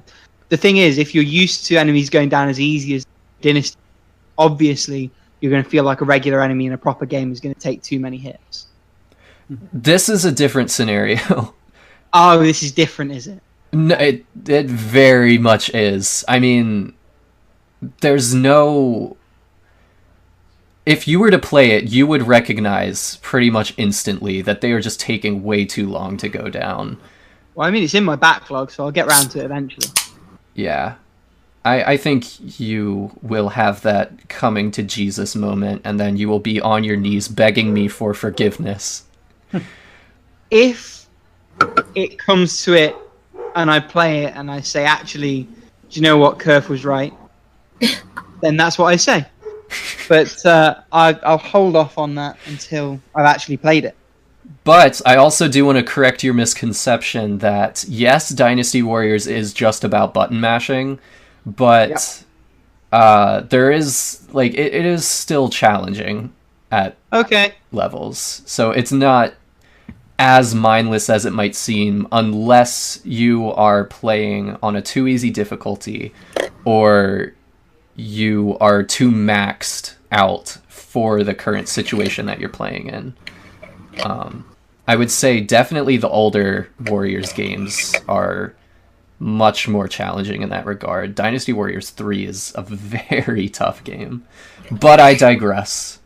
I will move on. The next game that I complete was WarioWare Gold, the new WarioWare game in the series. Oh, me too! Hey! Is it good? I'm torn. Is it worth full price? It is Because good. that's my thing. Like, I probably would enjoy it. But I'm not sure if I'd feel good about paying £35 for it. So, I will say this. If your only goal is to complete it, just to get through the, like, story content that it provides, then it probably wouldn't be worth the price of admission for you, but a lot of the game is replaying the levels, because the first time you play through a level, I think you only play like a maximum of like 20 micro games in a row, and then it says you're done and it moves you on to the next level. But really, ideally, you should be going back and replaying those levels to unlock more micro games, to get more coins, to buy like bonus content and stuff. And those, it's pretty much just a gauntlet of seeing how long you can survive. It's really fun. It's so much fun. Some of them, I know I got up to like 80 on at least one of the levels, 80 micro games in a row, which is... They're very different. Like, some of them I actually dislike, and then others are like, whoa, I love this one. And then, like, even outside of the kind of catered levels of micro games, then there's the index where you can go and you can play through individual micro games, complete different challenges in there. So there is a lot to do. There's also bonus games where they give you different constraints and challenges and stuff. Even though you're playing the same game, there's different rules regarding the way that they're delivered to you and stuff. And then there's just like little dumb side things. I think one of them that I unlocked, I rented it, so I ended up sending it back after I was satisfied. But one of the little side things you can unlock is an alarm clock, where basically you set the time you want to wake up, you plug in your 3DS, you leave it to sleep, and once it hits that time, it'll just start blaring, and it'll wake you up. And then the only way to turn off the alarm clock is to beat, like, 3 games in a row or something. So, or do what I do, which is just turn the DS off. Yeah, I guess, if you want to be that way about it. It's not that I want to, it's just that that's what happens when I'm not. Anyway, I'm sidetracking. Anyway, there's just a lot that you can do with the game. So even though, I mean, it was 3 hours, I think, for me to complete the story. Right. Okay. There's a lot more that you could do. And I think for you, enjoying burst play like you do, I think you could get a lot out of it. Yeah, you might be right. I mean, it's probably a thing where I will sort of scout on eBay, and when it comes up for a reasonable price, pick it up then. Like, I can't really see myself paying more than £20 for it. That's sort of the... Yeah, that seems legit to me. I mean, I did that with Captain Toad. One of the nice things with the 3DS is quite a few people seem to be buying the newer games, trying them, and then sort of looking to get rid of them for as much of their value as they can hold. So I got... bearing in mind Treasure Tracker was like £30 on release when it came out. I got it for just over 20, and I'm loving it. So yeah, I guess. Again, I've sort of sidetracked it. Sorry about that. It's okay. There's no context in which bringing up Treasure Tracker is not okay. It is the pureness we need in this world. That is very true. 2 more to go. One of them is Ace Attorney Justice for All. I've already talked about it a little bit. I think the only thing I had left the last time we talked was the final case, which I knew going into it was going to be incredible, and it was as incredible as I remembered. So you have something good to look forward to in the many months you have in front of you, Rick. Nah. And then last is Way of the Samurai, the first one for PlayStation 2. Because I just got 3 and 4 on GOG for a pretty cheap price, so I wanted to go back and play the earlier games. It was pretty short, honestly, shorter than I was expecting. It took me 2 hours to get to the ending. Granted, there are, a lot of different endings. I don't know if there's a lot, maybe like 8 or something, which for PS2, I guess, was a lot. But, I don't know, it was interesting. I died a couple of times in my attempt to get to an ending, so when you restart the game and you're exploring the world, there's all sorts of different things that happen depending on where you are at what time. You can interact with characters different ways. You can sit there, you can have a full conversation with them, or you can just walk into their shop and just start hacking away at them. until they scream at you and attack you back. So it was interesting in that regard, in that it really did feel like the world was adapting around me, or in my original playthrough where I was just wandering around and just kind of take in what the world had to offer, how the world did not adapt around me. People were just going about their business and talking to each other, and I was just kind of avoiding them from the outskirts. So I think I said in my review that I put on the website that I wish I had more patience, because I would have loved to go through and try to get more of the endings and see more of that additional content just based on the way the world changes. But I mean, I just didn't really feel like I could put too much more effort into it, time and effort. But I enjoyed what I played. The combat was a little more involved than I guess I was hoping for, but you know, you get what you get. So that's all for me. Toast McToasterson. What's new? Okay. So That's I your new finished... name from now on, by the way. Nope, no, thank you. Nope, not doing that. So I finished WarioWare Gold. Hey. It took me 2 hours. So, and that was about standard. I finished it the day I got it, which I got it the day it came out. So. I haven't really picked it back up since then, because I don't do a lot of traveling and I've been like really busy. But maybe in September, when I'm not working, I will. But and then that's the only game I finished. I've been playing Monster Hunter. Yeah, that's pretty much all consuming. I'm still going through stories. I think I dropped Dandelion because I couldn't stand it. Yes, I dropped. Maybe I'll pick it back up. Maybe I won't. It's not worth it. And I'm playing Highway Blossoms, I think. Highway what? Highway Blossoms. It's like some shitty visual novel. Hey. Really selling it. Yeah, well, no, I mean, it's just something to read. I can Steam link it to my phone, so I can just, if I'm out I see what you mean. and about, I can just connect my phone to my computer at home and play it off of my phone. So that's the only reason, because I have some games specifically for that purpose. So some really English-made shitty visual novels where I can just turn the sound off and not care. I have those. That's one of them. Question, just in terms of the Steam Link more than in terms of the actual games, how do you find the interface? Does it just work as though sort of your touch on the screen is like a mouse click? Yes. Ooh, that's good.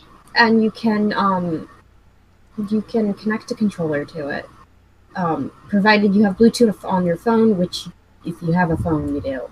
Yeah. And provided that the Bluetooth on the controller works. Ideally, you would use a Steam controller, because I think it's set up that way. I haven't actually connected a controller to it to see, but yeah. The problem I have is your internet connection needs to be pretty strong to sustain it. It's not as good as a regular Steam Link where it runs pretty good no matter where you are. Yeah, I suppose it's doing other things at the same time, isn't it? Phone. Yeah, it's really reliant on the internet, and also for some reason with Windows 10, because you need to have Bluetooth on your computer as well, obviously. With Windows 10, my Bluetooth goes out a lot, so it's constantly saying I'm not connected. So I don't use Steam Link as much as I use the Chrome remote extension, just because I find that easier. Even though it runs not as well, I find it easier to use. So those are the two ones that you can use to play video games while you're at work. And that's all I've been playing. Okay. And so we have come to the conclusion of yet another recently beat and currently playing segment. But that does not mean It is all the content of the episode. There is more yet to come after these commercial messages. And by commercial, the question is, it's music. Because Anthony threw down the gauntlet last time, what musical offerings do you have for us, Dave? Don't put him on the spot. It'd just be toast left then. We've put you on the spot. Putting Dave on the spot. You just need to find a reason to get toast. Other than breakfast. Hey. Hey. Hey.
And we're back. It's almost like we never left. You say the same thing every time. Well, it's better than making up a different flavour of shit every week to bring us in. Ooh. Which usually isn't good. I can't believe you're gonna trash talk my barbecued body sitting in the corner. You don't have to believe or disbelieve it. You're already dead. I've painted in blood on the wall just why with a question mark at the end. And you'll never know the answer. How poetic. Oh my emotional. Nani? I'm not even going to attempt to make the bloody squeaky noise that comes after. So, what comes next? Guest segments come next. And I'm going to jump straight in because I know you don't want to wait a second longer for this episode's recommendation. And I said the PS4. See, Dave knows. So, this episode's recommendation is flavoured a little bit by my PS4 because when I was getting it set up, I downloaded some of the cross-platform games that I had. And one of them, which I beat on Vita and I really enjoyed, but I'd never gotten around to coming back to, is Sound Shapes. So you can play it on PS4, you can play it on Vita. I think you can also get it on PS3, but I'm not sure. The Holy Trinity. Yeah, well, exactly. All it needs is a Switch port now. Everything else seems to be getting one. So it is sort of a cross between a really chill aesthetic platformer and an 8-track sequencer. So you pick up little nodes on the screen. Each screen is sort of an overlay of what would be the 8-track. And the nodes you pick up are markers on the sequencer. And so as you pick up the collectibles going through the levels, you build up the music behind you. And there's music from Jim Guthrie, the guy who did Super Brothers, from Beck, from I love Beck. Capybara. Yeah, his album on it's actually pretty good. All the music on it is ranging from decent to awesome. And it has a stage editor, so there's limitless content of varying levels of quality available to you to download, including some curated and some additional sort of free LC from the developers and a couple of other people as well. It's just a lot of fun to play. It's really nice to zone out to. And when I was getting the PS4 set up, I was having some issues with my HDMI cable, and it sort of helped me calm down and work through them. And it's beautiful and it's lovely, and it must be quite cheap now. Even a couple of years ago when I got it first on Vita, I think I paid in the region of £5 or £6, and that was for the game and all of the level editing content packs. And it's well worth that price, and it's well worth your time. Oh, sorry, were you speaking? I was busy thinking about more important things. Such as what you were going to say for your segment, because again, you hadn't prepared. I have been preparing throughout this episode, and I can now, with 86% accuracy, say that I am prepared. Thank you so much for proving my point, Kirk. Go ahead. So, my segment, of course, is Grading on a Curve, where I take a game that is underrated and I overrate it in proportion. Yay! Everyone's been waiting for. Don't we love it? So, since I know before I talked about Star Fox Adventures, I feel like it's only fair for me to bring up yet another loathed Star Fox game, Star Fox Zero. Ooh. Yeah, that's the reaction I was expecting.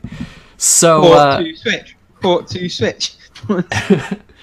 Hey, legit, yeah, do it. Just maybe do a little bit of polish, but aside from that, okay. My spiel about Star Fox Zero is that if you go into it expecting it to control like a standard Star Fox game, then you will very likely be put off immediately by what you receive. Because what you basically get is a gyro-controlled game with all sorts of shifting perspectives. Like, you're constantly shifting from third-person shooting mode into first-person dogfights and stuff. And it can be very jarring. And I remember when I started playing the game, this was another one that I reviewed back in my reviewing days. The good old days.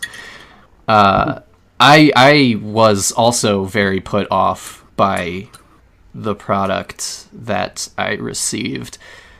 But I think having to review it made me put more effort into learning the systems and kind of learning to play the game the way they wanted me to play it.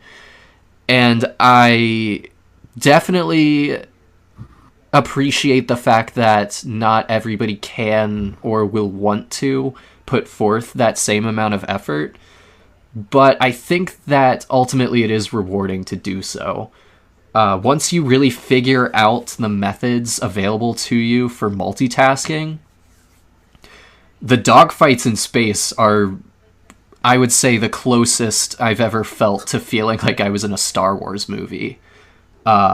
You have such a free range of motion, and the abilities that you are given to attack the enemies, to dodge enemies, they're pretty dynamic and pretty varied in the way that you can approach things. I can't sit here and pretend like it is a phenomenal game. It's certainly not one of the better Star Fox games. Of the ones that I've played, it's probably still ranked the lowest. But there are some pretty special moments that you can have in there. And replaying levels to undertake the challenges, to try different routes, it's right in line with the genetic code of Star Fox through and through. I just don't think people gave it enough of a chance, and I can't entirely knock them for that. But I think that if people were to go back to the game today with a little bit more of an open mind, give it a little more of a chance, then I think there's something, a diamond in the rough, if you will. So that's my bit. Wow. Unless it gets a port to a proper console, I think I'll never know. So I'll have to tell you what. And I think a Switch port could actually do wonders for that game. It depends, though, because that stigma's there now. Yeah, I mean, I doubt that it's gonna happen, because I think that once Nintendo has made a bad game, or a supposedly bad game, then they try to pretend it didn't exist. So... Damn.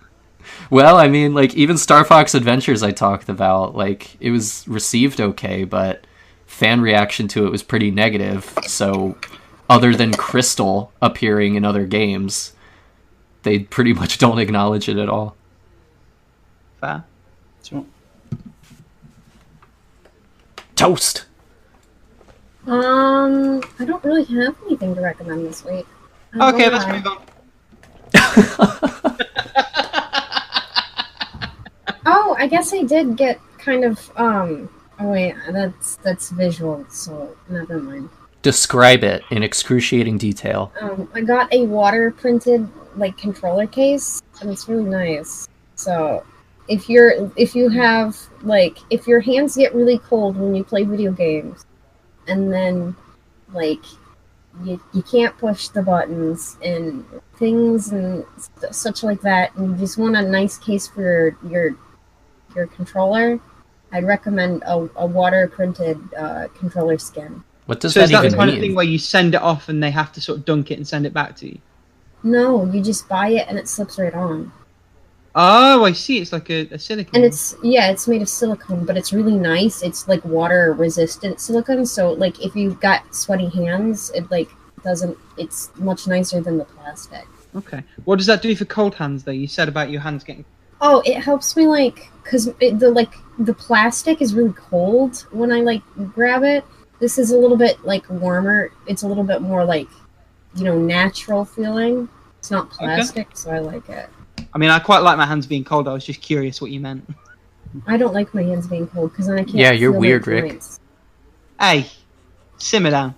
I have to, like, warm up my hands, like, to do things, because the muscles don't work properly if I don't. Mm. Dave, do you have any recommendations of any sort? Any puns you would like to make about either your real new username or the fake username we've given you?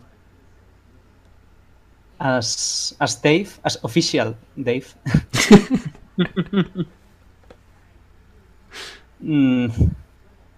I wouldn't know what to recommend. All right. I said Okay. maybe what I said, maybe give a spin to stories Path of Destinies, but don't expect to find a diamond in the rough. Go play Mount and Blade Warband and Monster Hunter. All right. Sounds legit. So we are nearing the end of our travels, even though we have yet to leave that room that we were in at the beginning of the episode. There Oh are, my God. Remember you died. there's still an exit to the north and the south, which you just, haven't even thought about at all. It's not like, I didn't map all of this out. And Would you not? Is it like a Sierra game where you die for all the options except one of them? well, You fail, you die. if you actually tried to explore, you might find out. But To be fair, normally it's not the DM that does. now you're trapped in there forever. Anyway, we will move on to the last leg of the journey. It's a question from the forums, graciously given to us by Pokepaw. It is, have you ever been gifted a game that you did not enjoy? Which I think is something that a lot of people can actually relate to. So, I'll go ahead and start since I'm already talking and, law of inertia and all of that. And this is one thing you're actually prepared for. Yeah, there we go. So, once upon a time, it was a Christmas, I think, maybe a New Year's or something. Me and my siblings always do, like, a sibling gift exchange every year because there's so freaking many of us. It just makes more sense than trying to like buy a gift for every single person. We just do like a Secret Santa. How many are you one of? I am one of 8. Oh wow! Okay. Yeah. I remember he said that before. He might have done. I didn't remember. It might not have been. Yeah, it might not have been in one of the episodes. It might have been in one of our pre-episodes, getting to know each other, icebreakers. Anyway, so big family.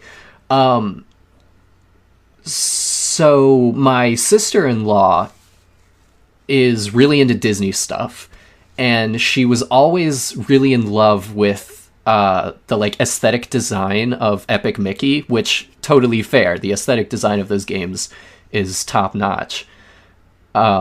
So I think in the lead up to that Christmas or New Year's or whatever, she had been kind of making some hints to my brother, her husband, that, you know, she was really interested in Epic Mickey 2, which had just come out, and wanted to, you know, play it.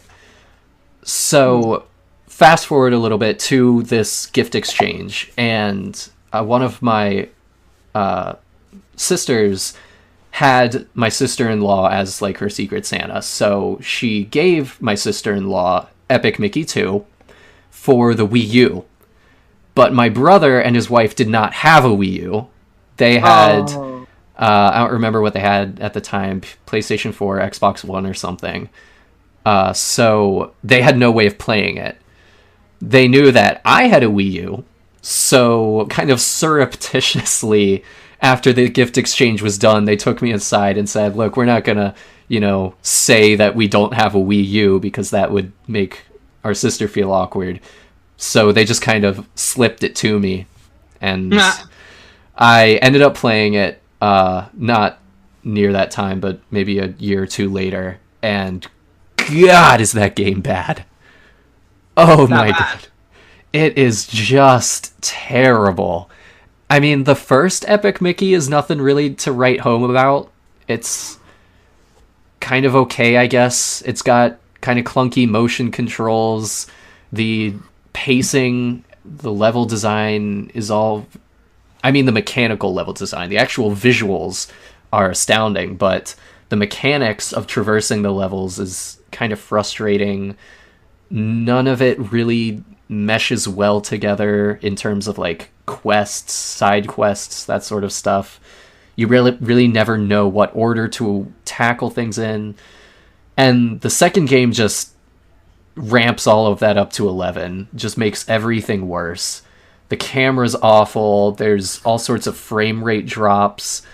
The aiming itself is so bad. Like, you have to do it with a joystick instead of the motion controls, and I thought nothing would make me miss the motion controls from the first Epic Mickey, but having to do it with a joystick is impossible. So, just a terrible, terrible game. So, I was kind of re-gifted that one. So it was a gift that was subsequently passed on like trash, and trash it was. So that's my story. Damn.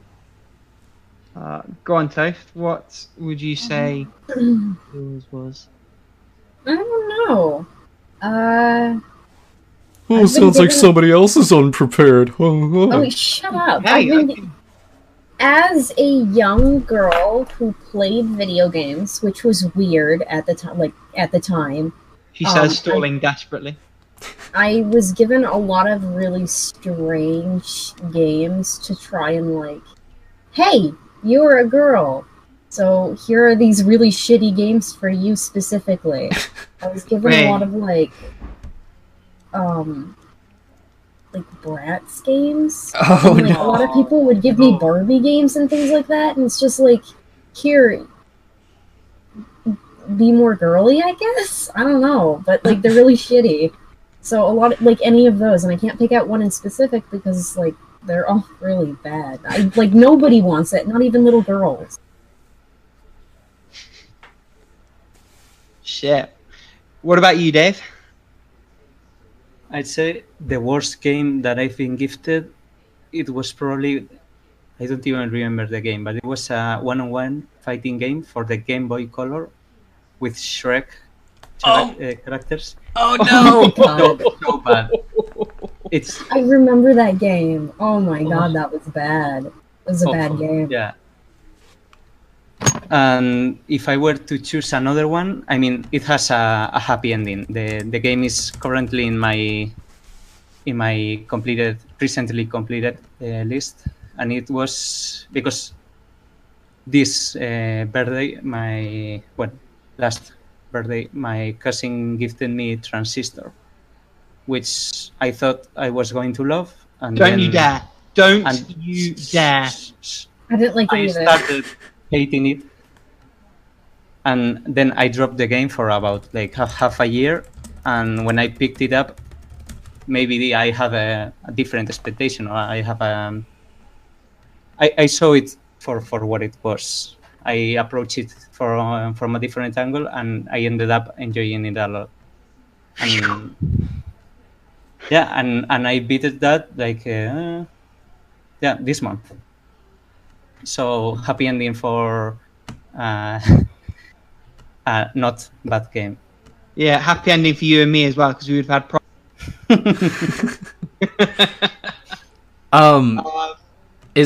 Is the name of the Shrek game Fairy Tale Freakdown? Oh my god. Probably. If it is, can you drop the YouTube video? Yeah, here we go. I'll put it in.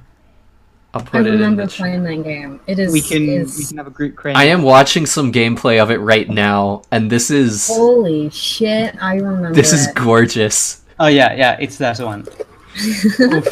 Shrek, like, what is he doing? He's doing a belly dance.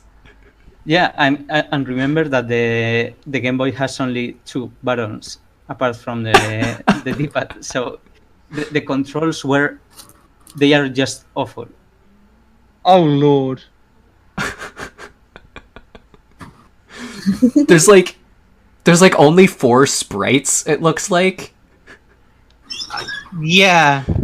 And I don't know how it was called, the little guy that was like not a cookie. The gingerbread man? Oh, the gingerbread. Yeah, gingerbread man. Oh my god! I see him right now.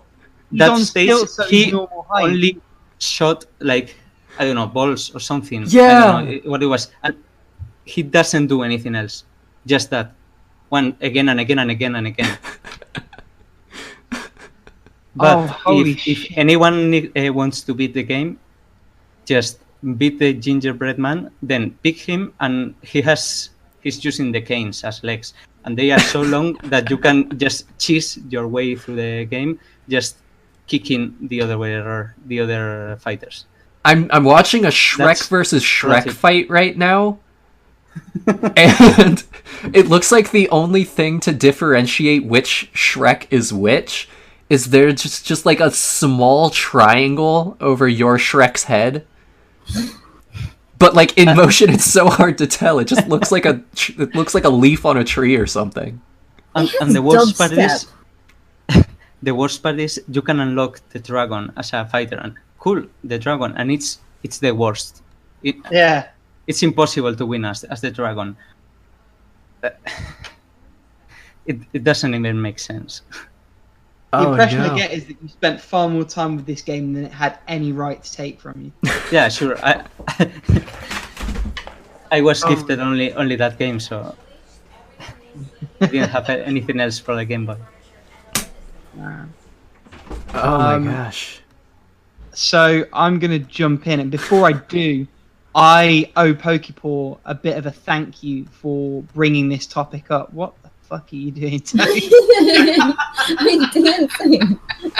It's got like dubstep, and it's like. I didn't know whether my computer was glitching out. For those of you who are listening, Toast was bobbing her head back like she was doing the Egyptian, just without the hands. So yeah, thank you, Pokepaw, because in looking to see what bad games I'd had gifted, I realised not only had someone sent me Tales from the Borderlands and I'd sort of forgotten about it, but also I actually already own System Shock 2 because Hey! someone gifted me a while back. Yeah, so It's a great game. Yeah. they're both installing now. Once I'm finished with Prey, System Shock will be the next one. I also have to say I've actually had much better experiences, like much more good than bad, from people gifting games, and the community's really, really nice in terms of people just being super bloody generous. Yeah, I mean, just the fact that we have a key code giveaway thread. Well, I mean, sort of to reminisce just a little bit, the way I actually got into the forums in the first place is I was looking at Mirror's Edge and I saw that Mock Turtle had a key up for grabs, and I sort of very cheekily, you wouldn't get away with this at the moment because people are a bit more jaded about it, but I cheekily made an account, or I'd had one for a while and been lurking, I can't quite remember, and dropped him a message. He just said, yeah, absolutely, have it. And that was like my first proper PC game, because that's when I got something that could actually run anything and wasn't a potato. But in terms of bad experiences, I've got 2.5 ones. So the 2 full ones are Afterfall Insanity Extended Edition, which is like Gears of War if it was made on a lunch money budget. It's just not good. I don't really know what else to say. It's just not good. Everything sort of runs semi-competently, but there's no reason to play it at all. And the other one was Rock of Ages, which a lot of people seem to enjoy. I just couldn't get my head around it. I think it was more the tower defense element that put me on. I went not that much ago through Rock of Ages, and yeah, it's very difficult to actually kind of have a strategy, like I'm going to put the walls here and the ball is gonna stop, and it was kind of too unpredictable. Yeah, and I suppose some people might enjoy that, but it just didn't really do anything for me. And the half one's Burnout Paradise, which again a lot of people seem to really, really like, and I thought I would like it because I love Burnout 3 that I've been playing for a long time on the PS2, and I 100%ed Burnout Legends on the PSP. Loved it on there, but Paradise, I don't know whether it was the open world, I don't know whether everything felt a bit slower, I don't know whether I didn't like focus. It was probably mostly the open world thinking, but it just didn't click for me, which is a shame. Yeah. Cool. Well, I definitely think that Dave wins with the Shrek game. I 100% agree. I feel like I've got a bit of ligma just what. Shut up! Shut your stupid mouth. No. All right. You know, only the Sugandis people get that joke anyway, so it's.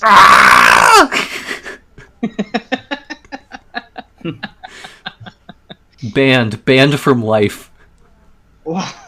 You can't do anything about it. You're dead. That's very true. Yeah. All right. So, to bring this to a close, I would like to remind you once again, you are still in a dark corridor. The flames of my body have now all died out. There's maybe like a faint glow from my ectoplasm hovering in the air. There is still a door to the north and a door to the south. What do you do?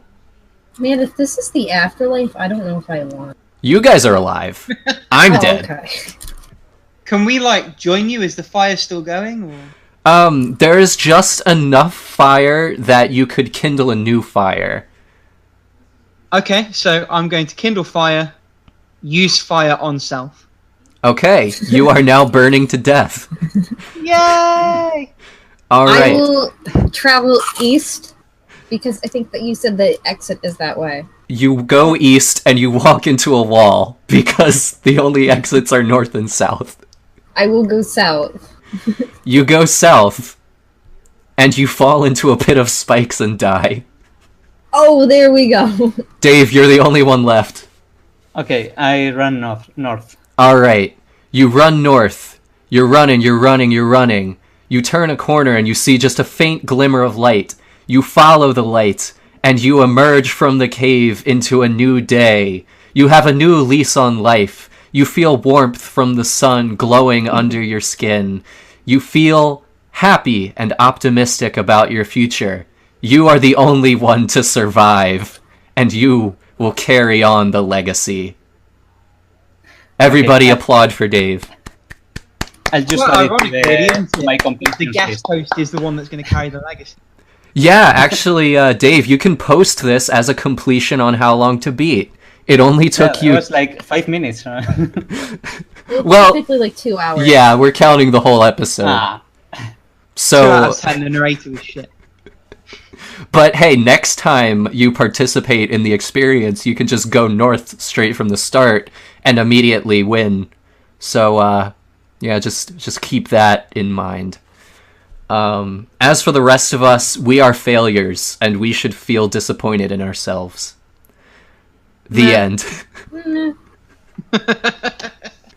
All right, thanks so much for being here, Dave. We really appreciate talking to you. It's been a great time. Yeah, it's been fun. To all the listeners, we are still looking for more guest hosts. Haven't heard from anybody else yet, so if you are interested in coming on and chatting with us, we'd love to have you. Not sure yet when the next episode will be recorded. We'll have to talk about that after we close this one out. We'll probably put it up on the forums when we post this episode. But thanks for continuing to listen to us. We really appreciate your listenership. Any other announcements anybody wants to make? Deadbolt is still on sale if you're interested. Just thought I'd clarify. I might just buy Deadbolt just for you, Rick. That would be the best Christmas present ever. Very early Christmas present. It's getting there. I mean, restaurants are taking bookings now, so... Can we at least get through Halloween or something? Halloween is just like the pretend metal. And we can have Babsy 3D for Halloween. Oh my... We should Game of the month. actually, like, given when this is coming out, actually, before we go, if we talk about our creature trip... Oh, no, because it's... No. Not yet. We still have September to go. But Yeah. if anybody wants to throw out what they're thinking about nominating for September... well, I'll tell you, because I'm planning to nominate, and I think you've already played this, Uvej, Soma. Oh, yeah, it's so good. That's I the liked it a lot. That's like underwater robot game, right? Yeah, something like that. Okay. And to be fair, it was Uvej's, Dave's, glowing recommendation that sort of got me to take the plunge and buy it for more than I ordinarily would. Also, the fact that it's sort of taking up a good 20 gig space on my hard drive is pushing me to move it up on my list of things that I need to play ASAP. And it does look really, really good. So, yeah. Yeah, I mean, it looks great. I'd say that it works best as a walking simulator. It has a save mode, but that's If more you about turn off the combat. Yeah, because I thought that the combat was more of a hassle and not really fun or scary. Okay. Well, I might take you up on Because that. if you get hit, you start seeing everything like blurry and the camera shakes, and that's until you find a healing spot, and that's maybe 10 minutes where the camera just moves too much. Everything's blurry. It makes my eyes hurt. Oh, fair enough. But to each his own. So maybe Are you able to your mileage may vary. Are you able to What? switch it on mid-game? Because I might try it with the combat so I get flavor and then maybe switch it off midway. I think you can't switch save mode, but you could activate the developer console and turn God mode. That does the same thing. The enemies just don't go after you, Ah, fair enough. which is what I did. And it works the same way as save mode. Yeah. Okay. Cool. Well, I'm just thinking about things that I'm planning on playing next month. Maybe you guys can help me pick. So, one of them, I'm planning on renting Yakuza Kiwami 2, which comes out in just a couple of days. It's, a remake of Yakuza 2. Okay. I hesitate to nominate that because, as we talked about in our episode about this, it'll, literally have just come out by the time September starts, so people might not be able to access it as easily. Although if you nominated the Yakuza series, I suspect you'd get a lot of support for that. Yeah, and I mean, the Yakuza series has gotten a pretty good voting response previously, but I mean, there's so many games at this point that just saying, hey, let's play the Yakuza series, people are going to be playing totally different things. There are going to be people playing 6, people playing 0, people playing the first Kiwami, people playing the second Kiwami, so I don't know if that'll lead to a great conversation. Okay. I mean, if you've not got anything in mind now, you don't have to commit. Yeah, the other thing that I'm pretty sure I'm planning on playing is Okage Shadow King, because I think we talked about that in a previous episode and it got me interested in picking it back up.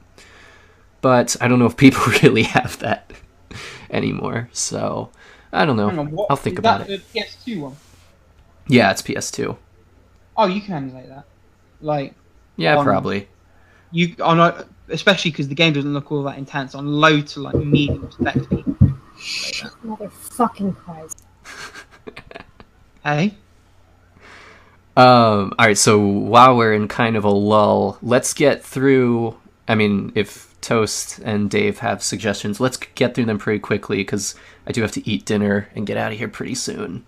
Yeah, and someone just showed up on my knocking on my window. So Yay. throwing pebbles because they're a child and they should get a life. So, do you guys know what you are thinking about nominating?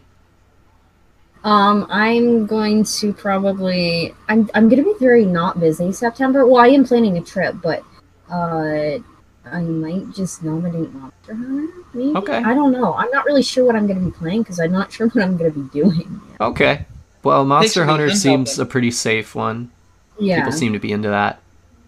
Dave. And I don't want to recommend something that I'm not even going to play because that's an asshole thing to do from people.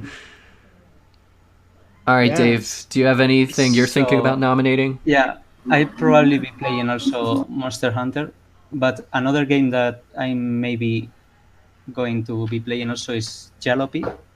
I don't know really how to pronounce it, but Oh, Jalopy. it's Jalopy or Jalopy. No idea. Mm-hmm. But it's kind of road trip simulator from you are doing a road trip in a former Soviet Union. I mean, former Soviet Republic. So it's kind of in a really bad. The card is in a really bad shape. So you are kind of swapping the parts for other parts that you found along the way. And I haven't played it yet, but it looks kind of interesting, and I've been meaning to get around to it. Yeah. Yeah, never I've even been heard of gifted it, that but it game as sounds well, so I'd interesting. probably jump in. So, and it's probably quite cheap because it was an indie and it's been out for a couple of years. Yeah, and it was in the Humble Monthly a couple of months ago. Oh, okay. So quite a few people have it that way as well. Yeah. Ah, there we go. Cool. All right. So, again, thanks everybody for listening. Thanks, Dave, for being here. And, I don't say thanks enough to you guys, but thanks, Rick. And thank you, Toast. You guys are great co-hosts. I really appreciate you being here. Oh. And I forgive you for your lack of preparation. And I forgive you for liking Hotel Dusk.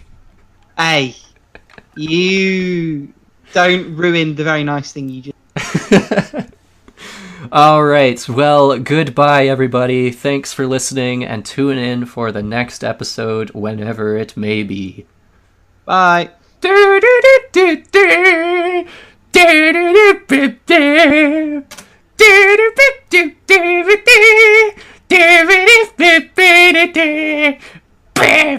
Boom. Boom.